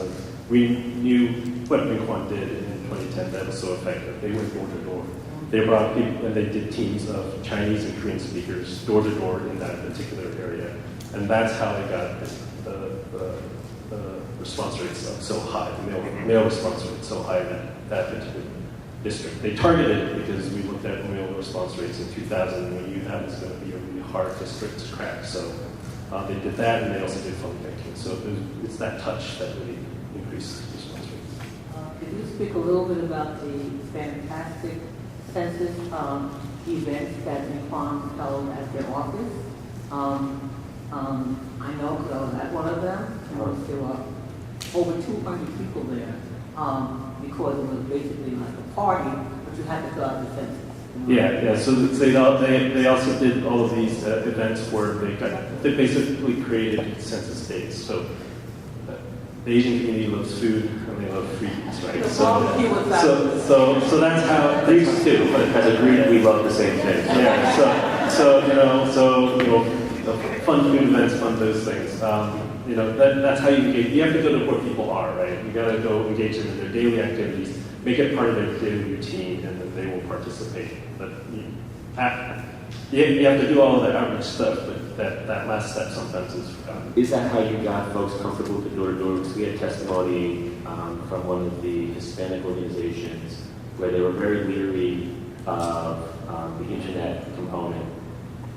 They prefer door-to-door, but given the current environment with potential federal enforcement, it sort of creates this bizarre thing. The thing that they're most comfortable with is the thing they now feel the most harmed by. So even people that reflect the community knocking on the door is still, it creates that. But do those pre-events, the food events, the census days help mitigate some of those problems? Yeah, well, 2010 was such a different political environment that it's really hard to say what we really need to be doing for 2020, right? But we do believe that the best people with the best shot to get to people that are hard to count are the community voices, the trusted people that they go to pay for their services. Thank you very much. Do you know on the sort of door-to-door work, what sort of was used to identify people? So was it? T-shirts.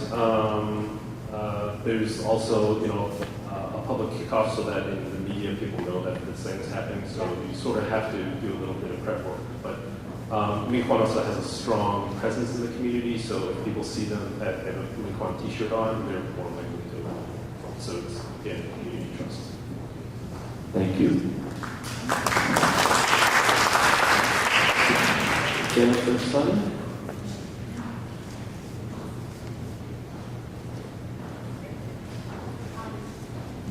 Jennifer Sun is my executive director, and she couldn't make it tonight. I'm asking if I can speak on behalf of her. Just say who you are so we know who you are for the record.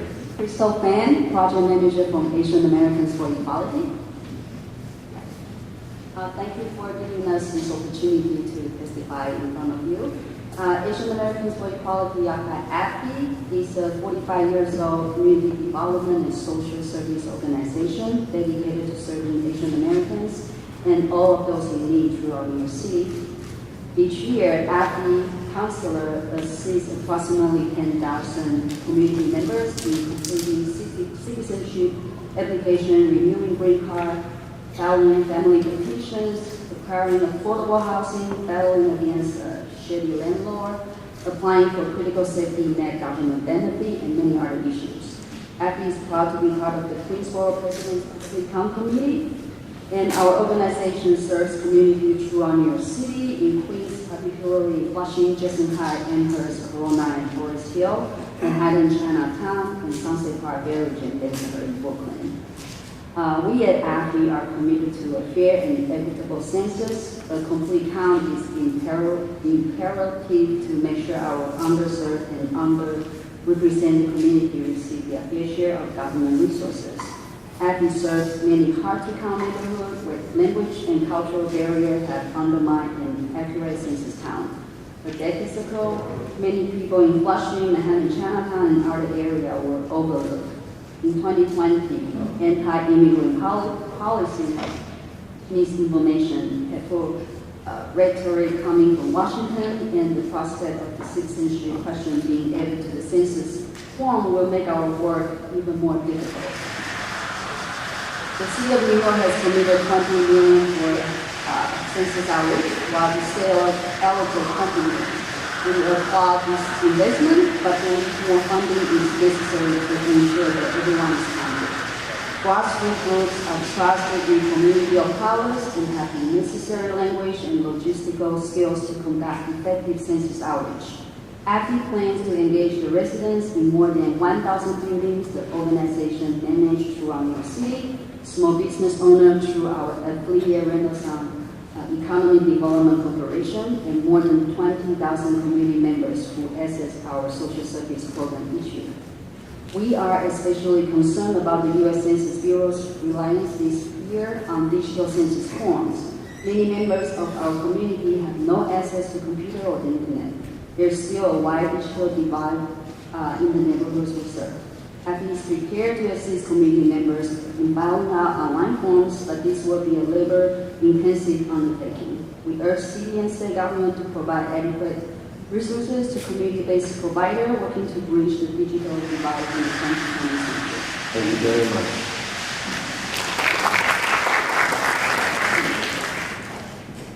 Just so you know, everybody's going to know when you're washing your hands.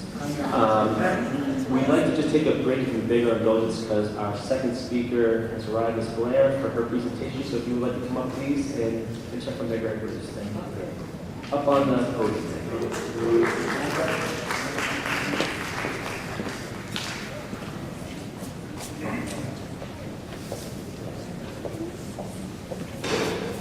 Good evening, everyone. So I was supposed to be here earlier. My name is Dr. Zelima Blair. I'm from Medalist College. I work with Lorraine Davis at CLSJ. Needless to say, a colleague of mine is also on the panel. But so my presentation today focuses on New York City's hard-to-count communities.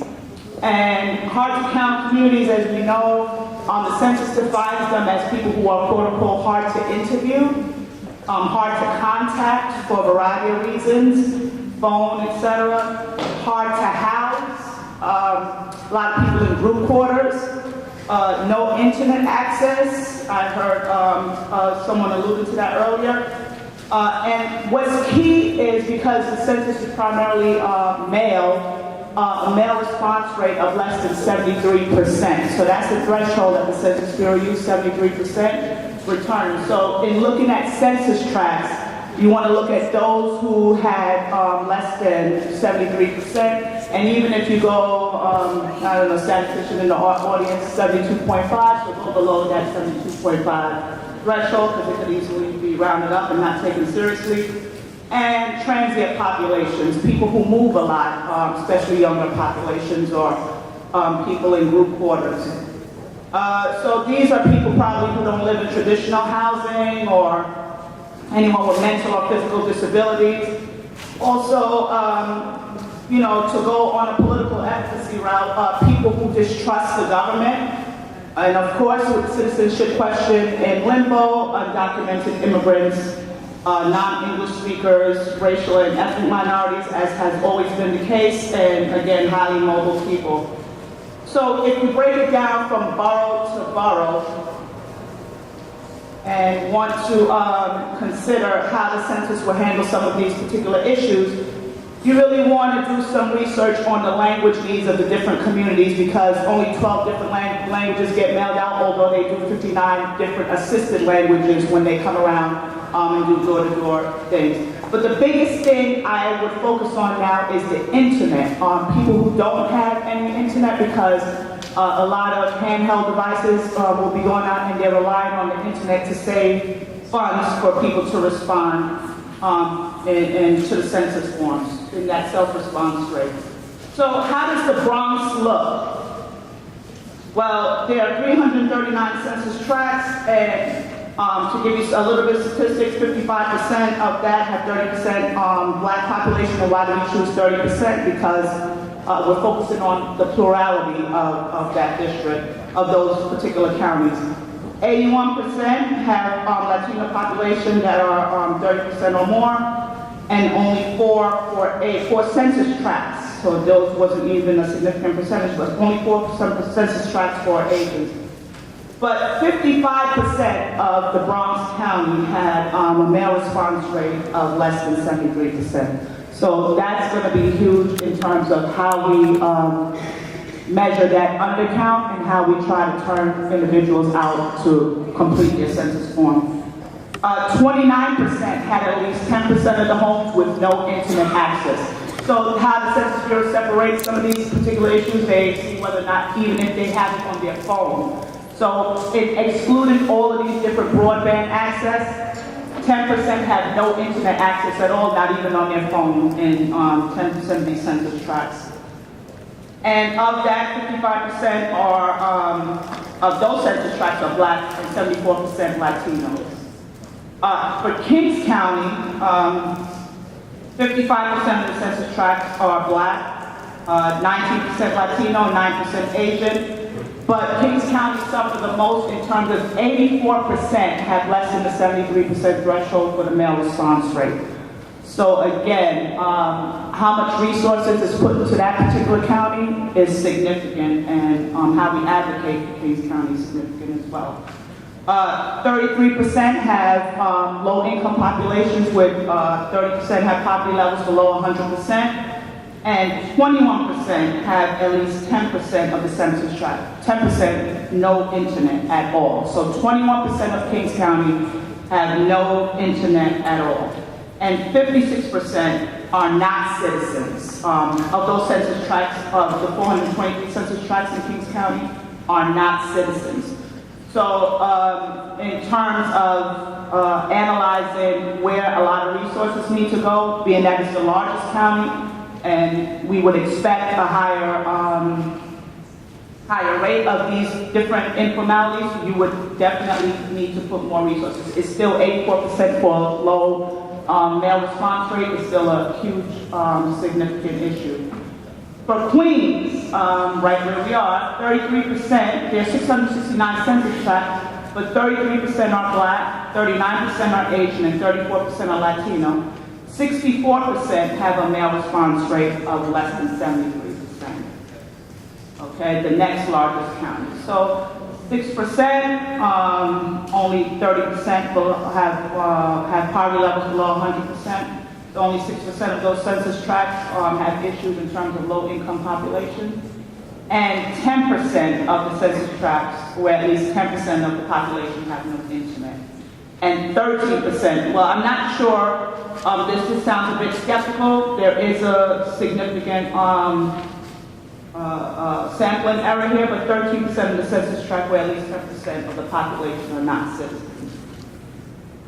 For New York County, there are 287 census tracts, and that county sort of remains flat from decade to decade in terms of the ethnicity groups. But 22% have census tracts where at least 30% are Black, 29% are Latino, and 16% are Asians. But only 20% there have a male response rate of less than 73%. So far, Queens and Kings County, of course, suffer the most. 8%, 24% of the census tract, where at least 10% of the population have no internet. So in New York, in Manhattan, we would have to focus more on those communities that have no internet, whereas the outer boroughs have a little bit more internet access than New York County. It sounds a little bit on the crazy side, but you know, strange things have happened. You would think in Manhattan, right, that there is greater access with the parks, et cetera, the 10% Wi-Fi, but that's where they suffer the most in terms of some of the hard-to-count populations are concerned. So if we're focusing on Richmond County, that has 110 census tracts, 37% have a male response rate below 73%, so they're the lowest. What we would focus on for them is, again, no internet access, 13% have none, and 10% have, of the census tracts, where at least 30% have poverty levels. So that concludes my hard-to-count presentation. And if I would echo some of my colleagues' responses, going door to door, which I don't know how much of that will be implemented, but really focusing on not just the phones and door to doors and the trusted communities, but also radio have a huge presence in a lot of communities. People who don't watch the television and don't have internet access, their biggest connection to their community is through the radio. I know for people who speak French, Creole, the Latino community, especially the Haitian community, a big part is the radio and the local papers. So I would also say focus on that as well. Thank you. Thank you very much.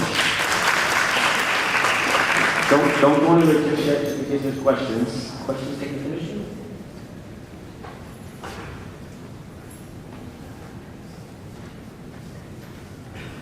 Well, thank you for coming, and we appreciate your testimony. Thank you.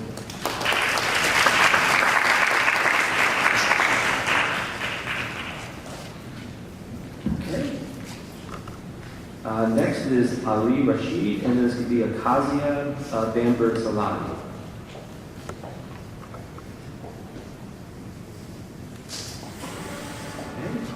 May Lee. All right, back to the pumpkin stage of the co-chair. You could just act as the person who wants to look like it. Lorraine Delmer. Julietta Larson.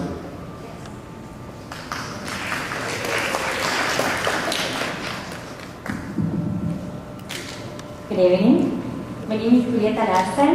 I am the Community Engagement Coordinator at Queens Community House, a community-based organization that provides a diverse array of services, resources, and programs to more than 25,000 residents in Queens. For more than 40 years, we have been committed to a holistic approach that deals with immediate needs, as well as the barriers that may impede personal, family, and community stability. Throughout our 32 locations in Queens, our programs help thousands of our neighbors to thrive in school, employment, succeed in educating themselves, become engaged citizens, stabilize their housing situations, and make the most of their senior years. Queens Community House has built a long-term relationship of trust with our participants and communities that goes beyond the multiple services that we provide. We engage and connect every day with the hard-to-count communities, and they trust us. And because of this, we know we are highly responsible for increasing community awareness around the Census 2020 and making sure everyone is counted. Queens Community House strongly believes that trusted community members like us are the best candidates to properly inform and educate our neighbors about the benefits of filling out the census and the risks that come with an undercount. Less resources and federal funds for greatly needed programs, healthcare, education, housing, transportation, as well as less political representation in Washington. We know from previous census data that communities in these areas have been undercounted, underrepresented, and under-resourced. And now, with the addition of a citizenship question, the danger of an undercount will be immense. To avoid this happening, we strongly oppose to the addition of a citizenship question and will continue to work to assure that everyone participates in the census and is counted, but we know that we can achieve greater success with the proper funding to do so. We are asking New York State to fund community-based outreach because our communities trust us and we want to continue to help sending the Census 2020 message to maximize participation across Queens and assure a full and accurate count of our communities, especially our immigrant residents. Thank you. Thank you very much. Next, I would call Fernando Rojas. Evan Forresto.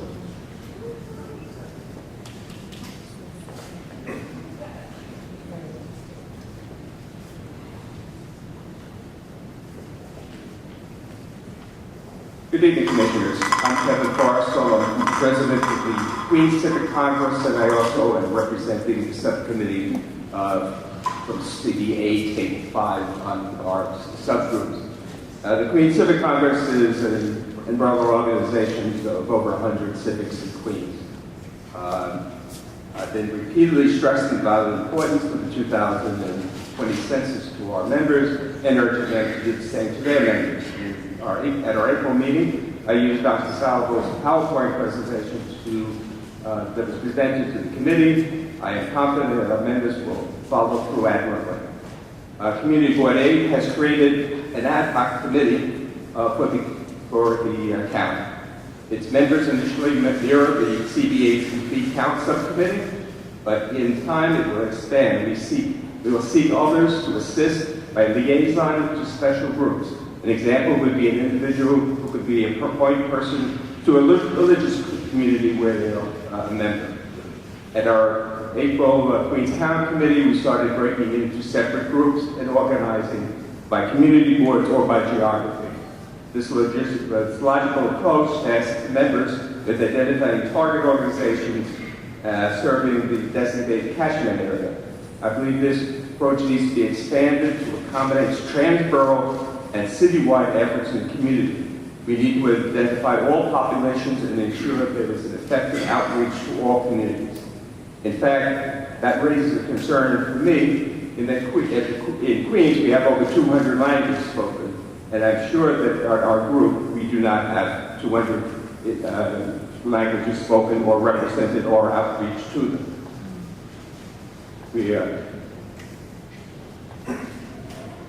When we organize, we tend to think in vertical and horizontal patterns connecting boxes.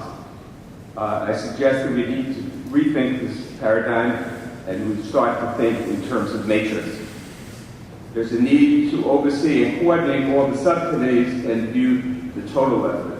Susie and Tim started this process with their conference call on Monday, but there is much more robust approach needed. It is too much for the two of them to do alone. We need to share and coordinate our efforts by Sharing each of the 6 groups says we can adopt their best ideas. Likewise, if the commission would share the best practices they found throughout the state, others could adopt them also. This should be done at least monthly. We believe that we have a good start and that we have a dedicated committee that will accomplish our goals over tremendous obstacles which have been laid out before. I thank the commission for coming tonight and for hearing our testimony. Thank you very much. Rosia Akhtar. Akhtar.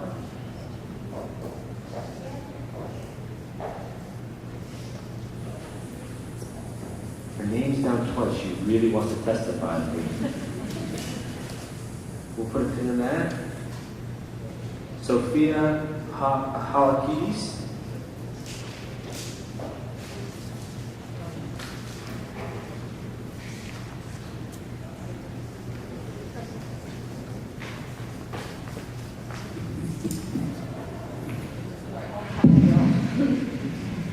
Good evening. First, I'd like to thank you all so much for giving us this opportunity. My name is Sophia Halakidis. I'm a native New Yorker from Queens and a data analyst at Citizens Committee for Children of New York. Citizens Committee for Children of New York is an independent, multi-issue child advocacy organization and a proud member of the New York Counts 2020 Coalition. And at CCC, we work every day to ensure that every child in New York is healthy, housed, educated, and safe, which brings me to my purpose for being here today. In many ways, our mission at CCC starts and ends with accurate data on children and families in New York. Much attention has been placed on the addition of an unvetted citizenship question, undermining a full and accurate decennial, and we share this concern.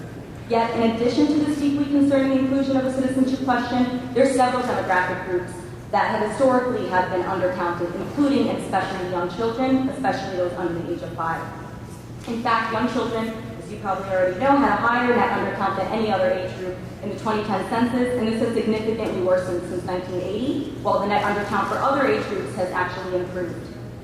Inaccurate data on children and families affects everybody, and again, as you already know, it includes significant cuts to federal programs that support children and families, overcrowded classrooms, understaffed hospital emergency rooms, more kids without health insurance, less representation in Congress, and continued difficulty meeting people's transportation needs.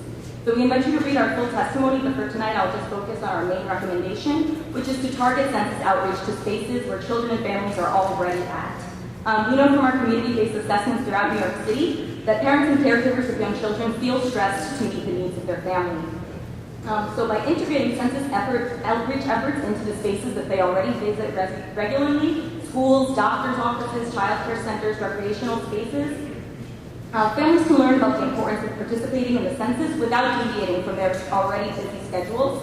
The Census Bureau's own 2014 working paper on the undercount of young children echoes this suggestion, and the task force recommends that outreach and promotion for the 2020 census be directed to agencies that work with parents of young children.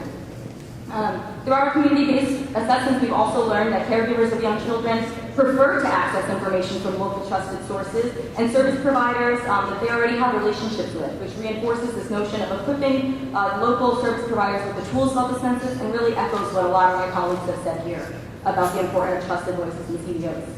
For example, establishing and strengthening strategic partnerships with medical providers who serve the parents of newborns could be a really effective method of increasing parents' awareness about including every child on their census form. Early Head Start programs, medical providers, including dentists and pediatricians, public program offices for Medicaid, SNAP, WIC, houses of worship, public schools, and libraries are all examples of potential sites for outreach to ensure a complete count of young children. And I'll end there. Thank you so much. Please encourage you to read our testimony. Thank you very much. Next up is Veronica Corlin. Shuk Ram Samran.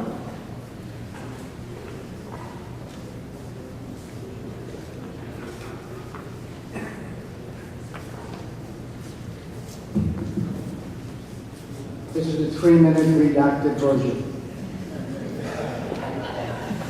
Good evening. My name is Ashok Ramcharan from Indian Diaspora Council. I was born in Guyana and I've lived in Queens for 50 years. I commend Dr. Salvo for bringing us face to face with the realities of population, demographics, and census statistics, especially the undercounted regions and our neighborhoods. While 40% of Queens' population is foreign-born, 2016 statistics show that immigrants from Guyana are the second highest source at 7.1% and fifth overall in New York City at 4.1%. Guyanese population in Queens are mostly of Indian origin, now numbering over 450,000, a fair percentage are Black, undocumented, concentrated in Richmond Hill, Faldos and parts of Woodhaven and Jamaica and Queens Village. As with other new immigrant groups, the problem is low census count. Census 2010, New York City average was 61.9%, while for the Guyanese population it was between 44 and 51. Internet access is in this coming issue, and this coming census is an issue as well. But it should be clearly stated that recent immigrants came from countries where they experienced all sorts of government controls, sometimes intimidation, harassment, targeted punishment, and that fear and education are still with most of them. U.S. citizenship question further exacerbates this dilemma. Census 2020 is reassuring everyone the privacy of their personal, but we need to make an all-out effort to reassure especially recent immigrants of data security and privacy. And I'll borrow a motivating action plan from one of our panelists, scope. The Queens Guyanese population is targeted zip codes. The plan, appealing and motivating message, the benefits of being counted, congressional seats, representation, funding, apportionment, senior benefits, education, roads, etc. And the use of trusted messengers to make the appeal and motivate. Use of faith-based civic, businesses, professional, media, and neighborhood organizations. In particular, school-age children to urge their parents benefits of being counted. The use of elected officials and census representatives to participate at every level in the community. And in the final act, we were in the process of meetings, planning, promotion. We can learn from other recent immigrant groups in Queens and share the successes as well as the work. Thank you. Thank you very much. Ladies Bratton. Maya Garam. Tasman Tamana. Eva Kornaka.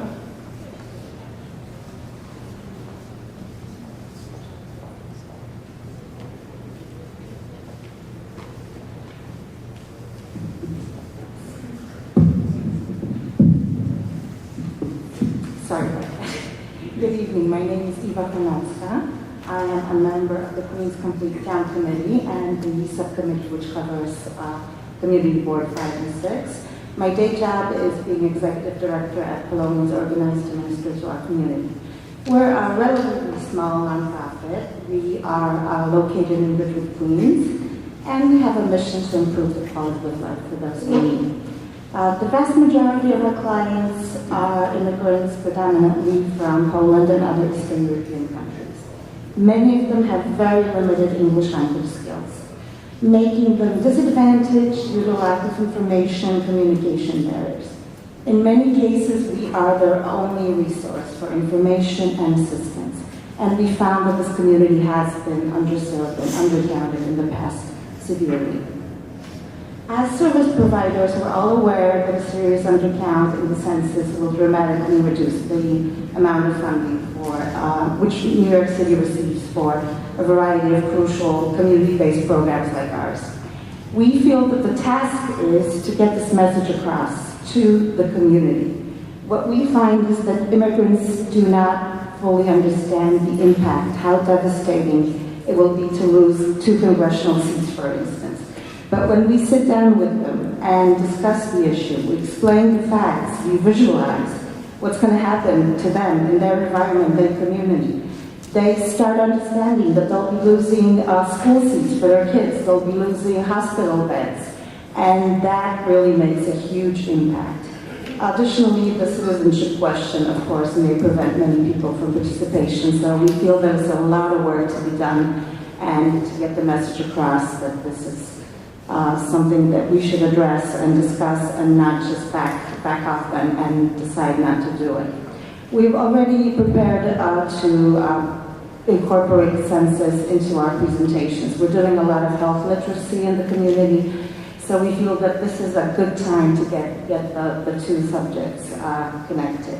But we feel all this, of course, requires additional funding. We know that people will be coming to our office with those questionnaires, and we will have to have staff sitting there and helping them fill out the questionnaires because they won't be able to do it themselves. So all of this, like I said, requires additional funding. We would love to see more funding for community-based organizations like ours. And we have experience with the two previous censuses in 2000 and 2010. And our experience was not that great. What we found was that a lot of money was spent on promotional materials. There were t-shirts, there were mugs. We didn't see any money for our services and for the people that actually do the groundwork. So if that could be changed this time around, that would be wonderful. Thank you very much.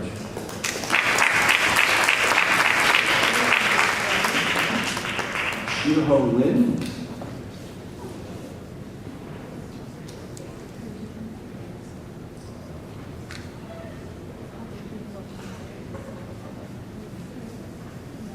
And followed by Elizabeth Perez. Hi, good evening. My name is Xu Ho-Ling. I am one of the past president of the Taiwanese American Association of New York and the Borough president, Complete Count Committee member. And I thank the Principal President and Dr. Salvo and the Census Bureau to provide us so many information about 2020 census. And based on the nowadays, people are afraid of the identity theft and also immigration status being disclosed. I have three suggestions to the proposed questionnaire in the coming census. One is the age. We should only ask for age and the year of the birth rather than the whole birthday. Number two, have no citizenship question for the undocumented immigrant. Number three, the race. I'm very happy about the race, especially indicating you can go by your self-identification. That means like our Taiwanese people, if they feel they are Taiwanese, they just put on Taiwanese rather than mark Chinese.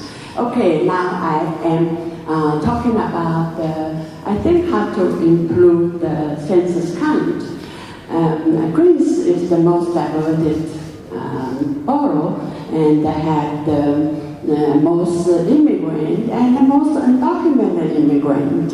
According to Dr. Salver's reporting, in the 2010, Queens had the lowest counting is black, and the second lower is Asian, and then foreign born and poor people also have very low responding rates, and the foreign born population is the top one is China.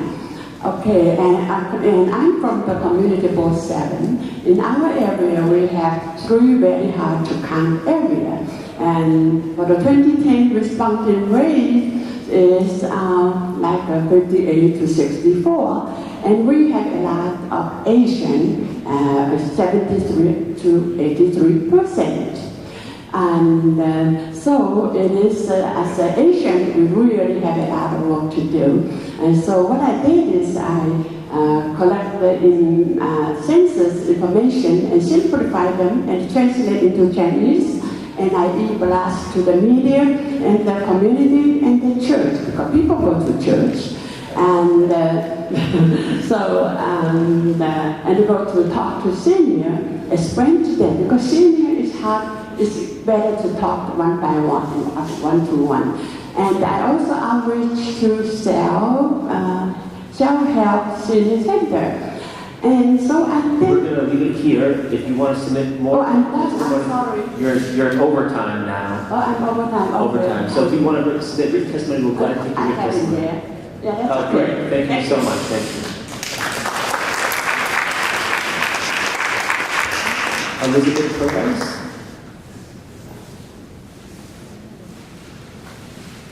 Surah Akar.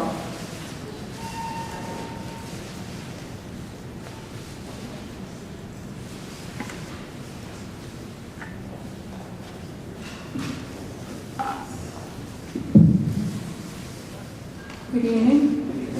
I'm Sudha Acharya. I'm the Executive Director of South Asian Council for Social Services, located in Flushing.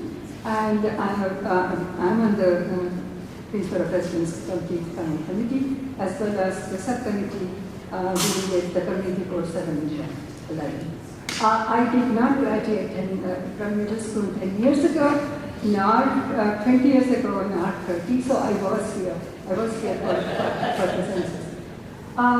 What we see is that South Asians are one of the fastest growing communities, ethnic communities here in Queens, and I think probably the state and the country. Everybody has talked about the language issues. We speak 11 South Asian languages. I would tell you which ones they are. We speak all of them. We use all of them. That means for our clients, we do have to use them. So this is a problem. And these people, these clients that we see, who come, we do run the first South Asian food pantry in the tri-state area, and hundreds of people do come to us. They are low income or no income. These are people who come to us for healthcare access, for senior support services, and so on, and of course for food security. I can tell you that these people, quite a lot of them, don't even read or write in their own languages. And we are talking about digital access for us, as far as completing the census form is concerned. That really concerns us. And a lot of our clients are undocumented, and they're already scared. And so this becomes very important. And these are the people who are going to lose benefits if we lose 2 more congressional seats. These are the people who need those benefits of the assistance. So we are rather concerned, and many people have already stressed the fact that we have to depend on community-based organizations and faith-based organizations and so on to make sure that the people they trust will tell us that everything will be okay even if they do complete the census forms. So we would like to urge that CEOs be encouraged to take part in this and be fine. Thank you. Thank you. Mark Laster.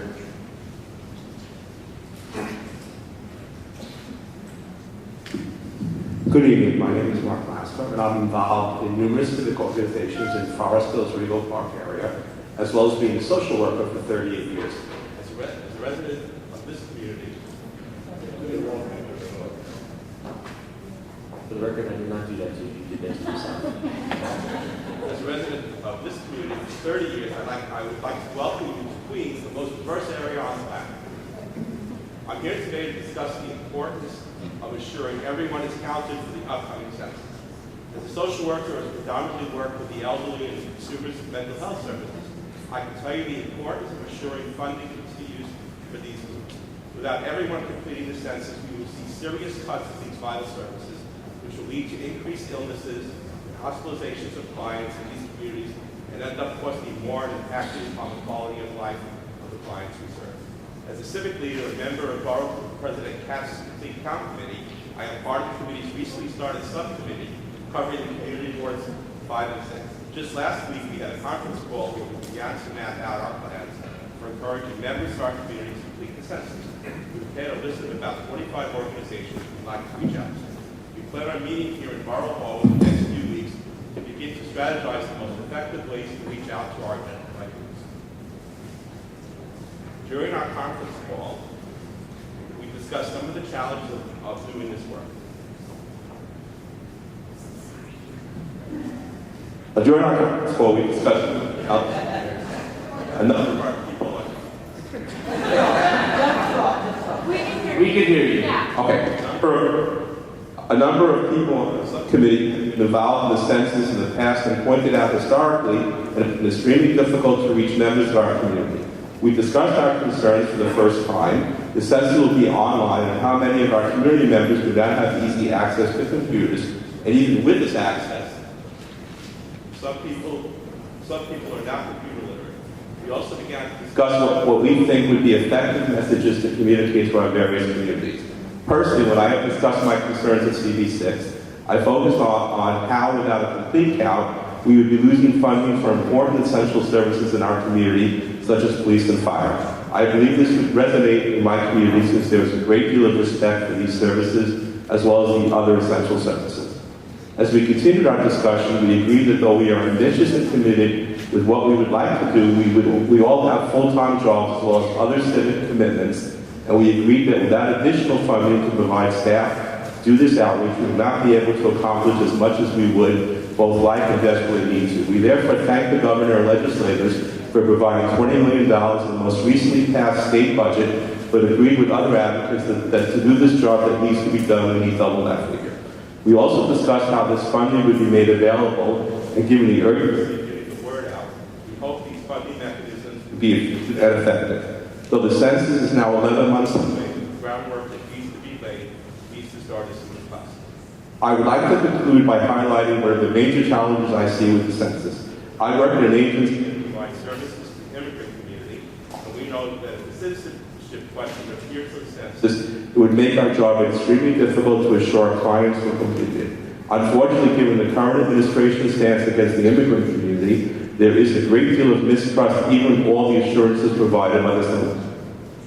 This underlines the need to ensure trusted voices within our communities while providing the support needed to ensure we not only maintain funding on our vital services, but we also are able to maintain our current political representation in Washington. We do not want to lose seats in the Congress as we did in the 2010 census. Thank you for coming to Queens to listen to our concern.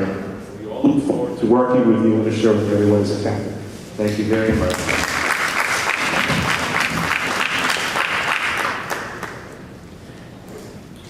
Michael Hannibal.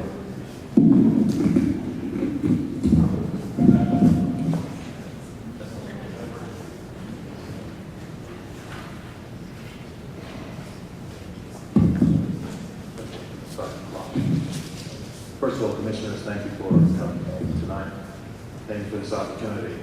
My name is Michael Hannibal, and I represent Community Board 8 on the Borough President Katz's Queens Complete Count Committee. My organization was part of the subcommittee covering Community Board 8 area, which includes such communities as Briarwood, Flushing South, Fresh Meadow, Hillcrest, Holliswood, Jamaica Estates, Jamaica Hills, Kew Gardens Hills, and Utopia. Recently, at our inaugural meeting of the committee, we focused on critical areas that we felt required more focus, as well as proposed strategies to heighten awareness of the 2020 census within the community board. If anyone can't hear me, I'll just yell. Okay. Some of the critical areas identified included the expansion of the community support organization, which is a list that we use to assign resources to outreach to the various areas in our community. We also looked at leveraging resources, meaning materials and scripts from the Census Bureau, local and state, to reach all targets. That includes religious organizations, mosques, temples, synagogues, and churches within the targeted area. We looked at working with the Census Bureau and the Queens Census team to effectively engage the New York City school chancellor, the Catholic diocese, and all other schools to direct their staff to fully cooperate with the request of the Queens Complete Count Committee. What we also found is that what is needed is a trusted and engaging and animated spokesperson to speak on behalf of the Census 2020, such as Mrs. Salvo here.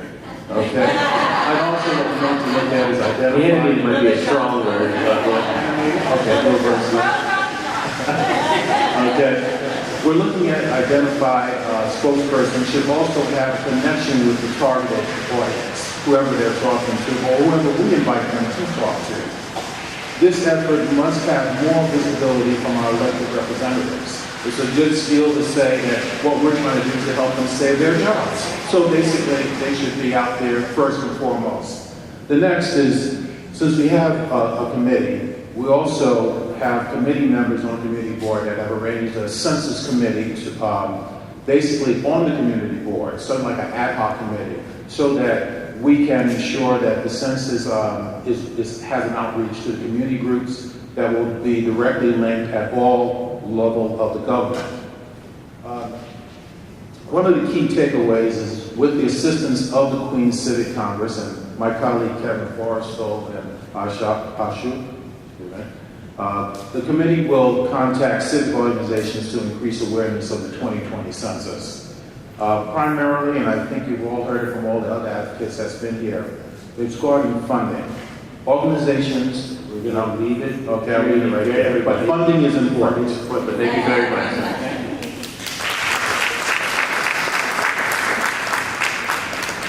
Alejandra Storto.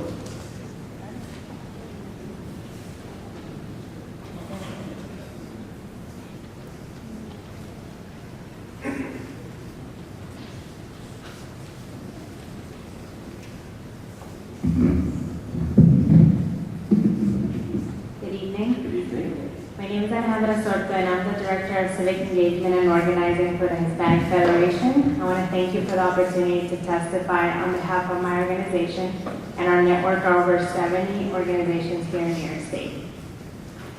The Hispanic Federation is a nationwide Latino membership organization founded to advance and empower the Latino community socially, politically, and economically. As you all know too well, the decennial 2020 census is key to ensuring proper representation and resources for our state's diverse communities. Census data is used for crucial decisions such as the reapportionment of the U.S. House of Representatives, redistricting at all levels of government, and the allocation of over $800 billion in federal government resources to states, localities, and families every year. New York alone receives $53.2 billion in census-guided federal funds annually. Unfortunately, actions taken by the federal government have made it more likely that the 2020 census will massively undercount people of color and immigrants here in New York and states across the nation. The Census Bureau's preparations for the 2020 census have been significantly hampered due to years of underfunding.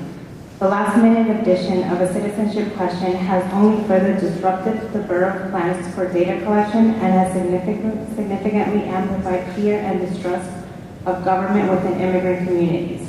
A significant undercount of communities deemed hard to count, which includes low-income individuals and families, people of color, and immigrants, would be disastrous for our state, translating into the potential loss of billions of dollars in federal funding and 2 congressional seats. We all must do our part to make sure that this does not happen. Community-based organizations and community leaders will be particularly important in overcoming the efforts by the Trump administration to undermine our state's census count. The borough in which we have this hearing today it underscores the challenges we have ahead of us. Queens is the second most populous county in New York, home to approximately 2.3 million people from 150 different countries, and is the most linguistically diverse area in the world. According to the Census Bureau's latest estimate, just in Queens County alone, 67% of the population, over 1.5 million people, are located within hard-to-count areas in neighborhoods such as Astoria, Jackson Heights, Corona, Jamaica, Morris Park, just to mention a few. We urge the members of the New York State Complete Count Commission to ensure that community-based organizations here in Queens and throughout the state have the resources they need to carry out effective census education and engagement efforts in their neighborhoods and communities. The fact is that monies allocated so far by our state government are insufficient to do the work that is necessary. This committee must ensure that our state government fulfills fully its commitment and responsibility around resource allocation and census outreach. Thank you for your attention. Alan White.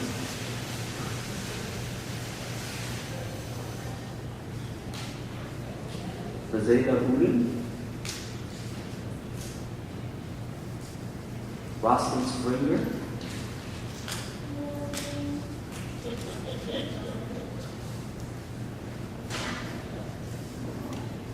Good evening, commissioners and distinguished guests. I am Rosalind Spigner, a member of the Queensborough President's Complete Count Committee. I represent Queens Alumni Chapter of Delta Sigma Theta Sorority Incorporated, a nonprofit organization which has 300,000 college-educated women, and in the Queens community, 230 members. The Queens Alumni Chapter, in the chapter, I hold the position of Social Action Co-Chair.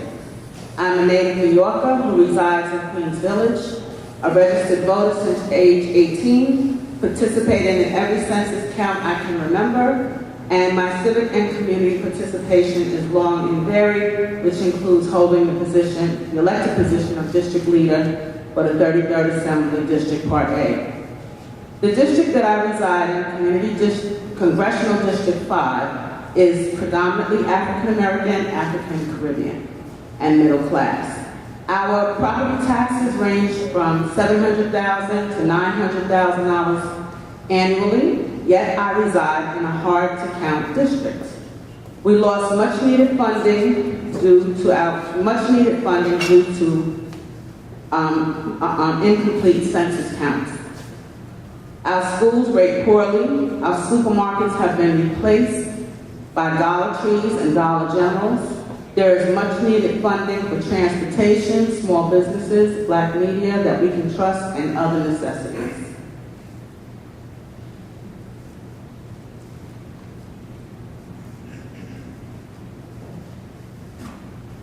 I would like to see those in my district overturn the tradition of not being counted to being counted. As one who enjoys a hobby conducting genealogy and family research, it is exceedingly important for future generations to also to be able to see that their ancestors did exist. Proof of who they were, what they did, how they lived, and where they lived. This has been respectfully submitted. Thank you. Thank you very much. The Commissioner Simmons has a question. Yes, thank you so much for representing your chapter. Can you give us any reason why in an area such as where you live, there is such a high undercount? So, from what I've gathered is that black people don't like to be counted. They don't trust anybody. They don't trust the system. And it was very much presented in the presentation that was given by our sister here earlier, that there's such a mistrust of being counted. Even among educated people? Among educated, wealthy, those who live in public housing, it's just, it's sad. And we've broken into focus groups to try to figure out what can we do. You know, we want to visit every hair salon, every barber shop, every small business to try to make sure that we have census materials. So we do need the funding so that we can have posters and literature every place that we go so that we can raise awareness around the census, and try to bring those numbers up. Because, like I said, we live in middle-class neighborhoods where we're paying close to $10,000 in taxes. And when I moved as a child into Queens Village, I could walk to the corner and shop at 3 grocery stores. Now I can only shop at a Dollar Tree, and I refuse to. Your sister chapters across the city, are they likewise engaged in census work? How do we need to reach out to them? Yes, so we have 22 chapters in the greater New York area. Quite a few of our members, some of them work for the census. Many of them are working. We've been talking about the census the entire year. If you would like to get in touch with all of the social action chairs, I can make sure that that happens. So that, but we also have Nicole Yearwood as well, who is working with census. I just signed up for, and I was at the rally at City Hall. I don't know if anyone saw me, I saw you. but census, New York census counts. I personally signed up my chapter for that, and I encourage all of the other chapters and all of the organizations that we represent to sign up for that as well. Thank you.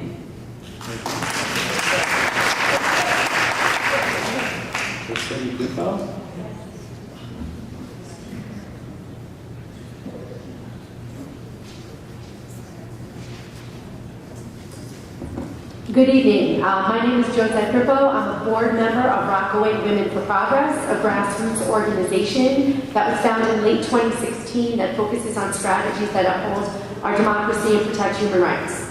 Our organization envisions a community and country where the dignity of the individual is respected and human rights are honored and protected, where people, regardless of socioeconomic status, race, religion, country of origin, age, abilities, and gender identity can live and prosper safely without fear, and where healthcare, education, and a sustainable environment are guaranteed and not considered a privilege. As one attempt to push forward on our mission, we successfully applied to be on the Queens Complete Count Committee, as we believe the results of the 2020 census can help uphold and maintain the values just articulated for the residents of Rockaway, Queens. It is an honor and a privilege to represent Rockaway, an extremely diverse district in the Borough of Queens, on this journey. It is, however, apparent that there are great challenges ahead of us in attempting to have the residents of Rockaway complete this census. I would like to cite as to what we see as the greatest challenges that lie ahead.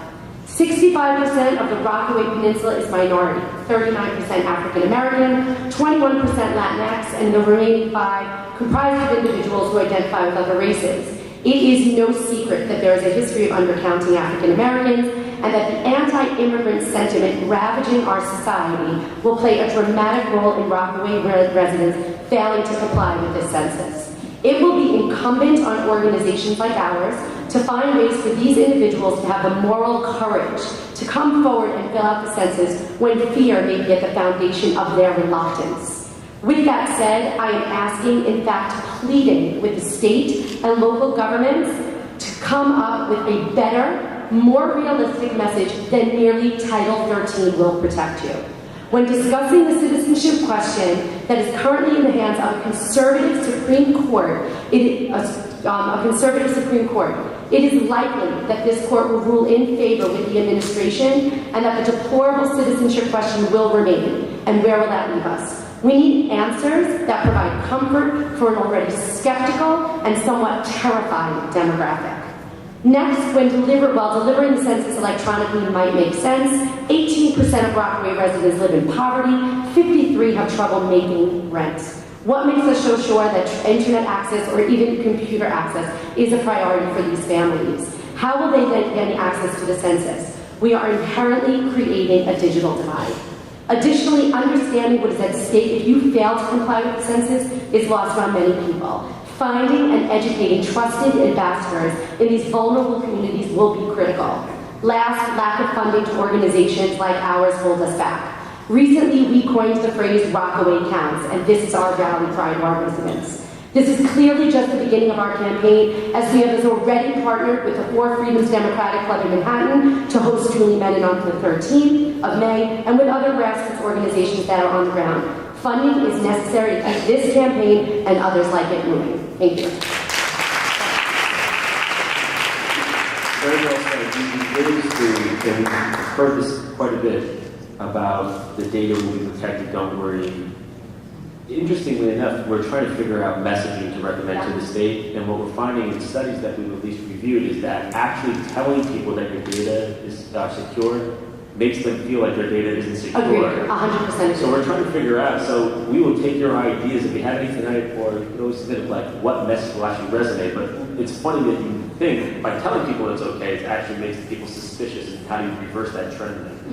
We've been on the ground with a lot of people in Rockaway, and I will tell you, and Ms. Favors really resonated with me, because I do believe that you had mentioned this briefly. You know, we're finding that plain language is really what connects with people. Speak to people the way that they speak to their families. Speak to people not in these high, level analytical, statistical conversations, but make it very, very real. They do not feel protected. They have no idea what Title 13 means. And it's just, with an administration as aggressive as it is on the social media platforms, we need to combat that. We recently took Rockaway Counts purchased the Twitter account, the domain names, everything, so that nobody could touch it. And this is how we're getting our messages out.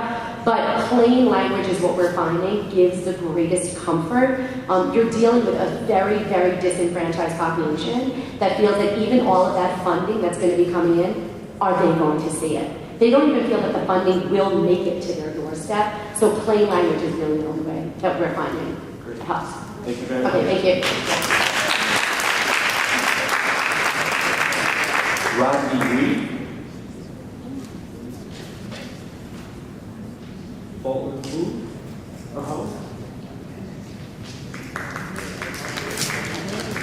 Get that gentleman right.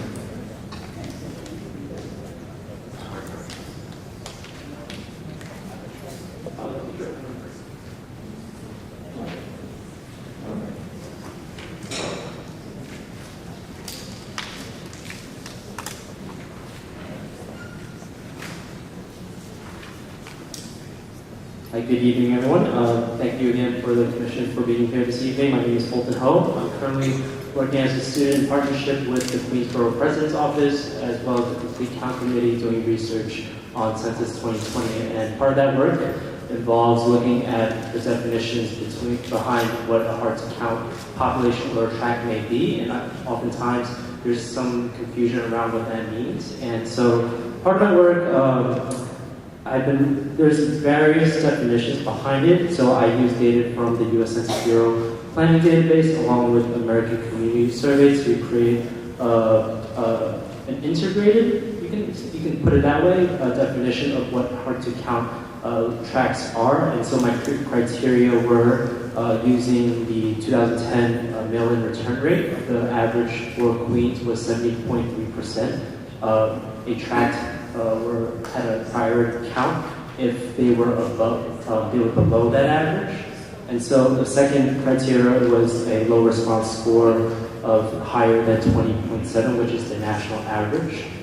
That is a metric created by the Census Bureau.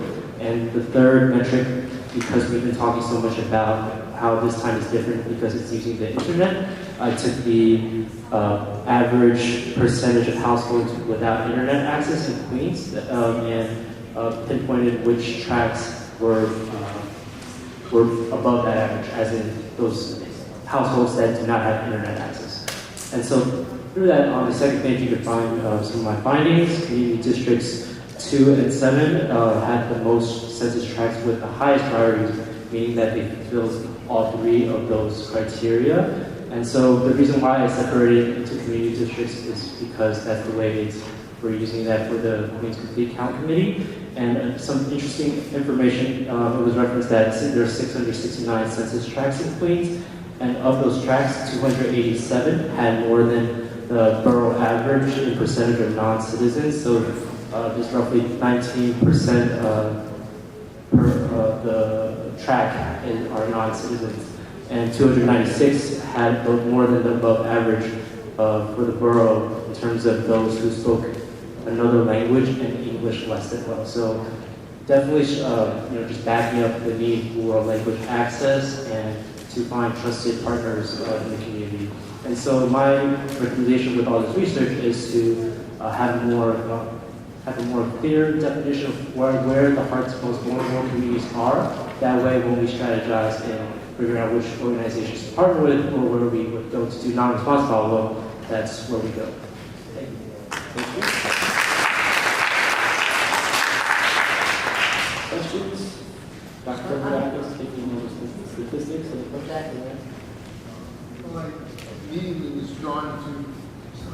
I was immediately drawn to the numbers for Community District 12.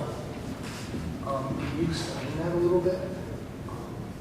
Yeah, absolutely. Community District 12, Southeast Queens, very large African American, Afro-Caribbean population.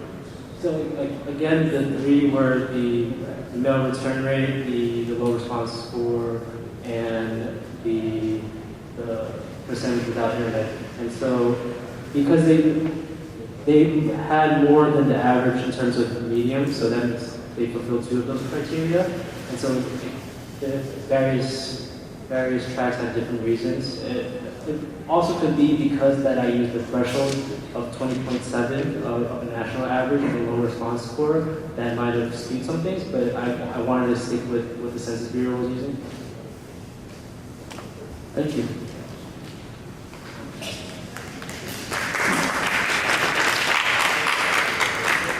Paul Lester. Carolyn Stack.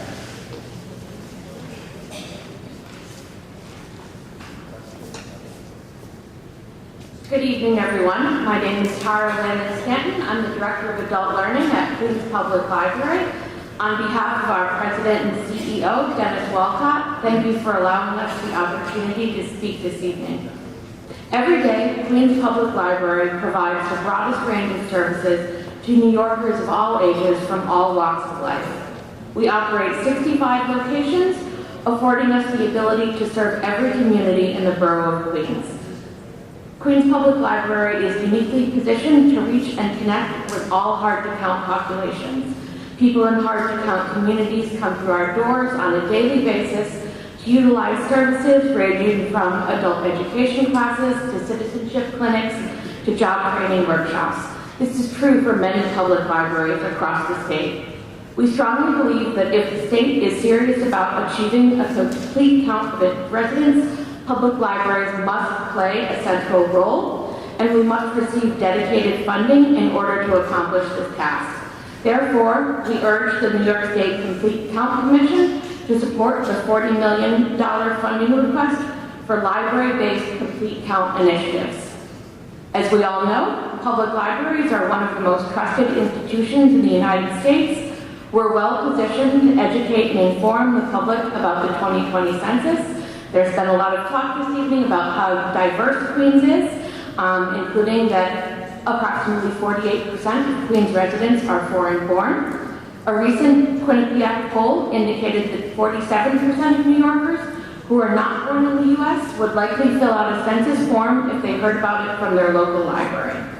With adequate support, libraries can augment existing public access technology resources to provide a safe and secure way for communities to complete the digital census. 1 in 5 households in Queens does not have broadband internet access, and across New York State, 25% of households earning less than $50,000 annually identify their local public library as their primary point of internet access. Funding will allow libraries to enhance cybersecurity safeguards, provide dedicated response terminals, and increase bandwidth where needed. Libraries across the state, including Queens Public Library, are working with our local complete count committees to make sure that hard-to-count communities are represented. The 2020 census will determine how billions of federal dollars are allocated, as well as our political representation in Congress. An investment in library-based outreach and engagement will allow Queens Public Library and other systems across the state to provide a safe and more secure online experience and help New York State achieve a complete count of residents. Thank you for the opportunity to speak this evening. Can you tell us how the Queens Public Library operated during the last census? You're aware of that? Yes. Every library was a space where people came in to ask questions.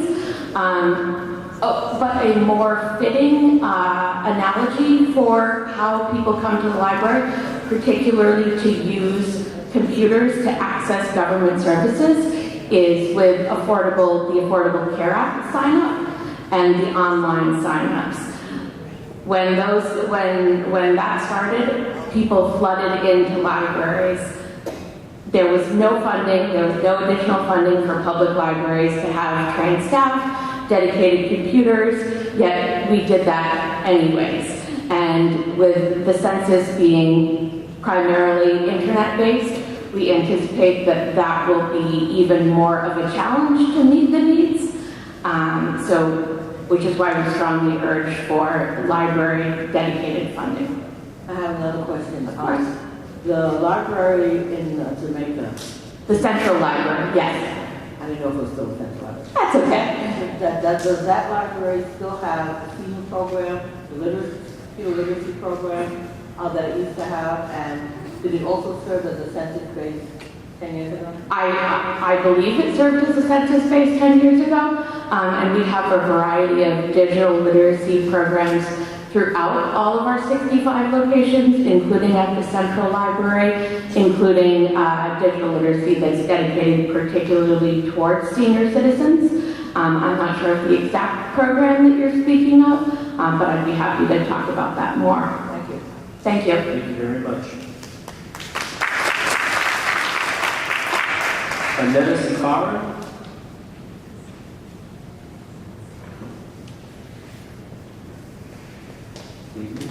Hi, so Annetta was unable to come here tonight, so I'll be speaking on her behalf. My name is Rosanna Linda. I'm the Advocacy and Organizing Manager at Chaya. Chaya is a CBO located in Jackson Heights and Richmond Hill. Our mission is to build housing stability and economic well-being of the South Asian and Indo-Caribbean community. Chaya is an active member of New York Counts 2020 and the Queens Complete Count Committee. We're also a co-leader with Min Kwan for the 8th Complete Counts Committee as well. For much of our history, Asian American communities have been kept invisible. From Chinese day laborers who built this country's infrastructure only to be denied the right to immigrate by the Chinese Exclusion Act, to South Asian farmers in 1800s New Orleans who were denied rights of citizens because they weren't white, Asian Americans have consistently been othered and uncounted. Today, the trend continues. 1 in 4 Asian American New Yorkers live in poverty, but these families are invisible to the system. In a city where 14% of its population is Asian American, only 2% for social services go to them. And within that, a significant portion of the South Asian and Indo-Caribbean population has little to no access to those services.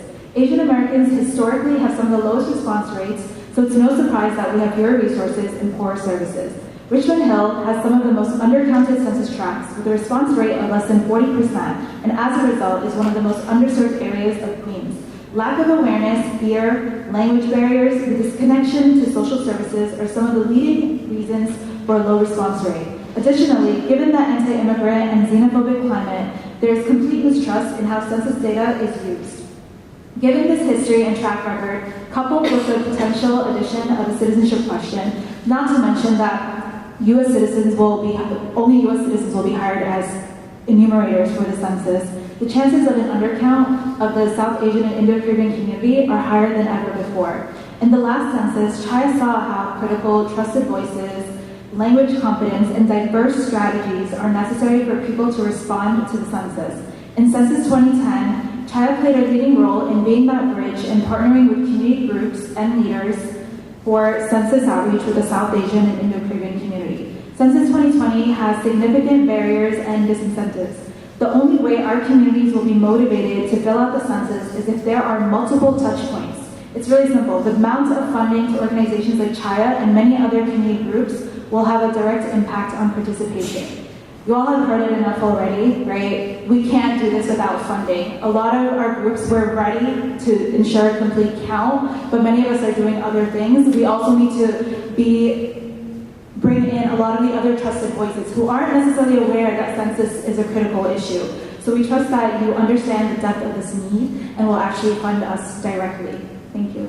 Thank you very much. Mary Ann Miller. Suksa Kumeri. Chiao Ching Chen.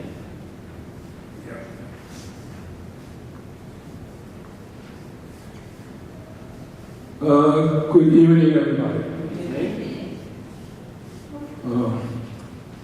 I read the beginning, it said the government wants 3 questions as you remember.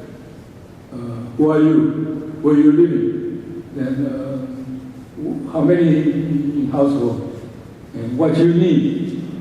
Okay, I heard everybody express very good opinion of it, so I try to say something different.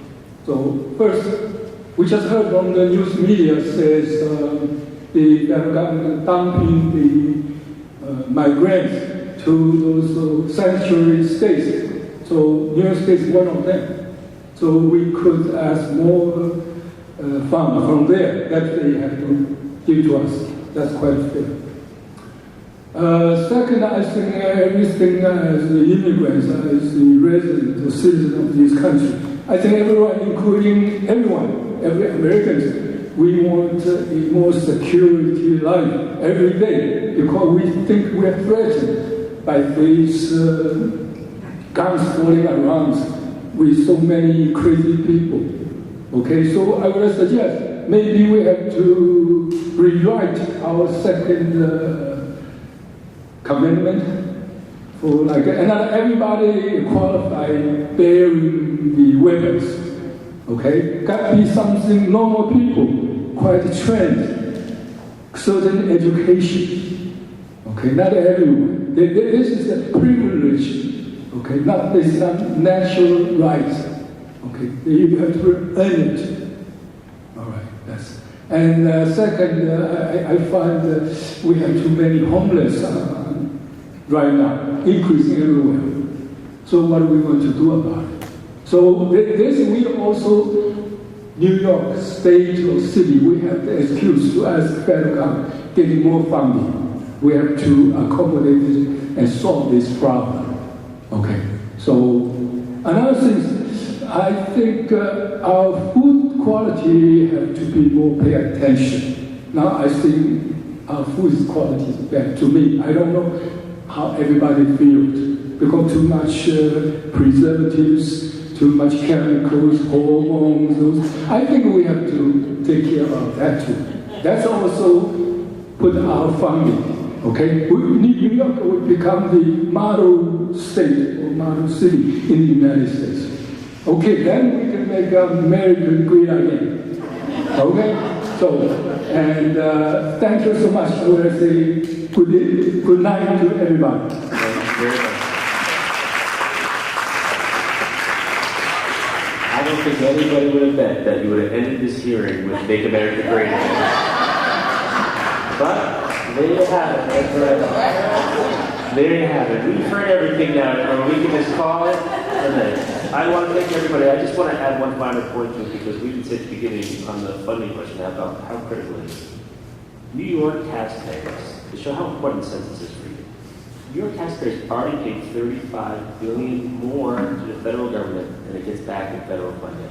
That's your tax dollars going to other states that are red that you already get back. So the more we don't count the residents of the state of New York, the more that's going to grow. So forget about schools here. You're going to be funding more schools in Arkansas and Alabama, which are fine places, but we want to focus on New York too. So that's an important point about the census piece. I want to thank the borough president staff and the commission staff for putting this together. I want to thank Ms. Chambers and Dr. Burr for their great presentation. Thank you. And thank you all for coming and staying through this. Your voices are really important. The record's really important, and it helps us inform policymakers in Albany about recommendations about how to make sure this count is as complete as humanly possible for us. So thank you. And give yourselves a round of applause for all that you are doing. Our next meeting is May 7th at 10 a.m. at the Rockefeller Institute because, like I said to you, I'm tired and I don't want to go any further than my office. If you're in Albany, please attend, and until that time, we are adjourned. Thank you.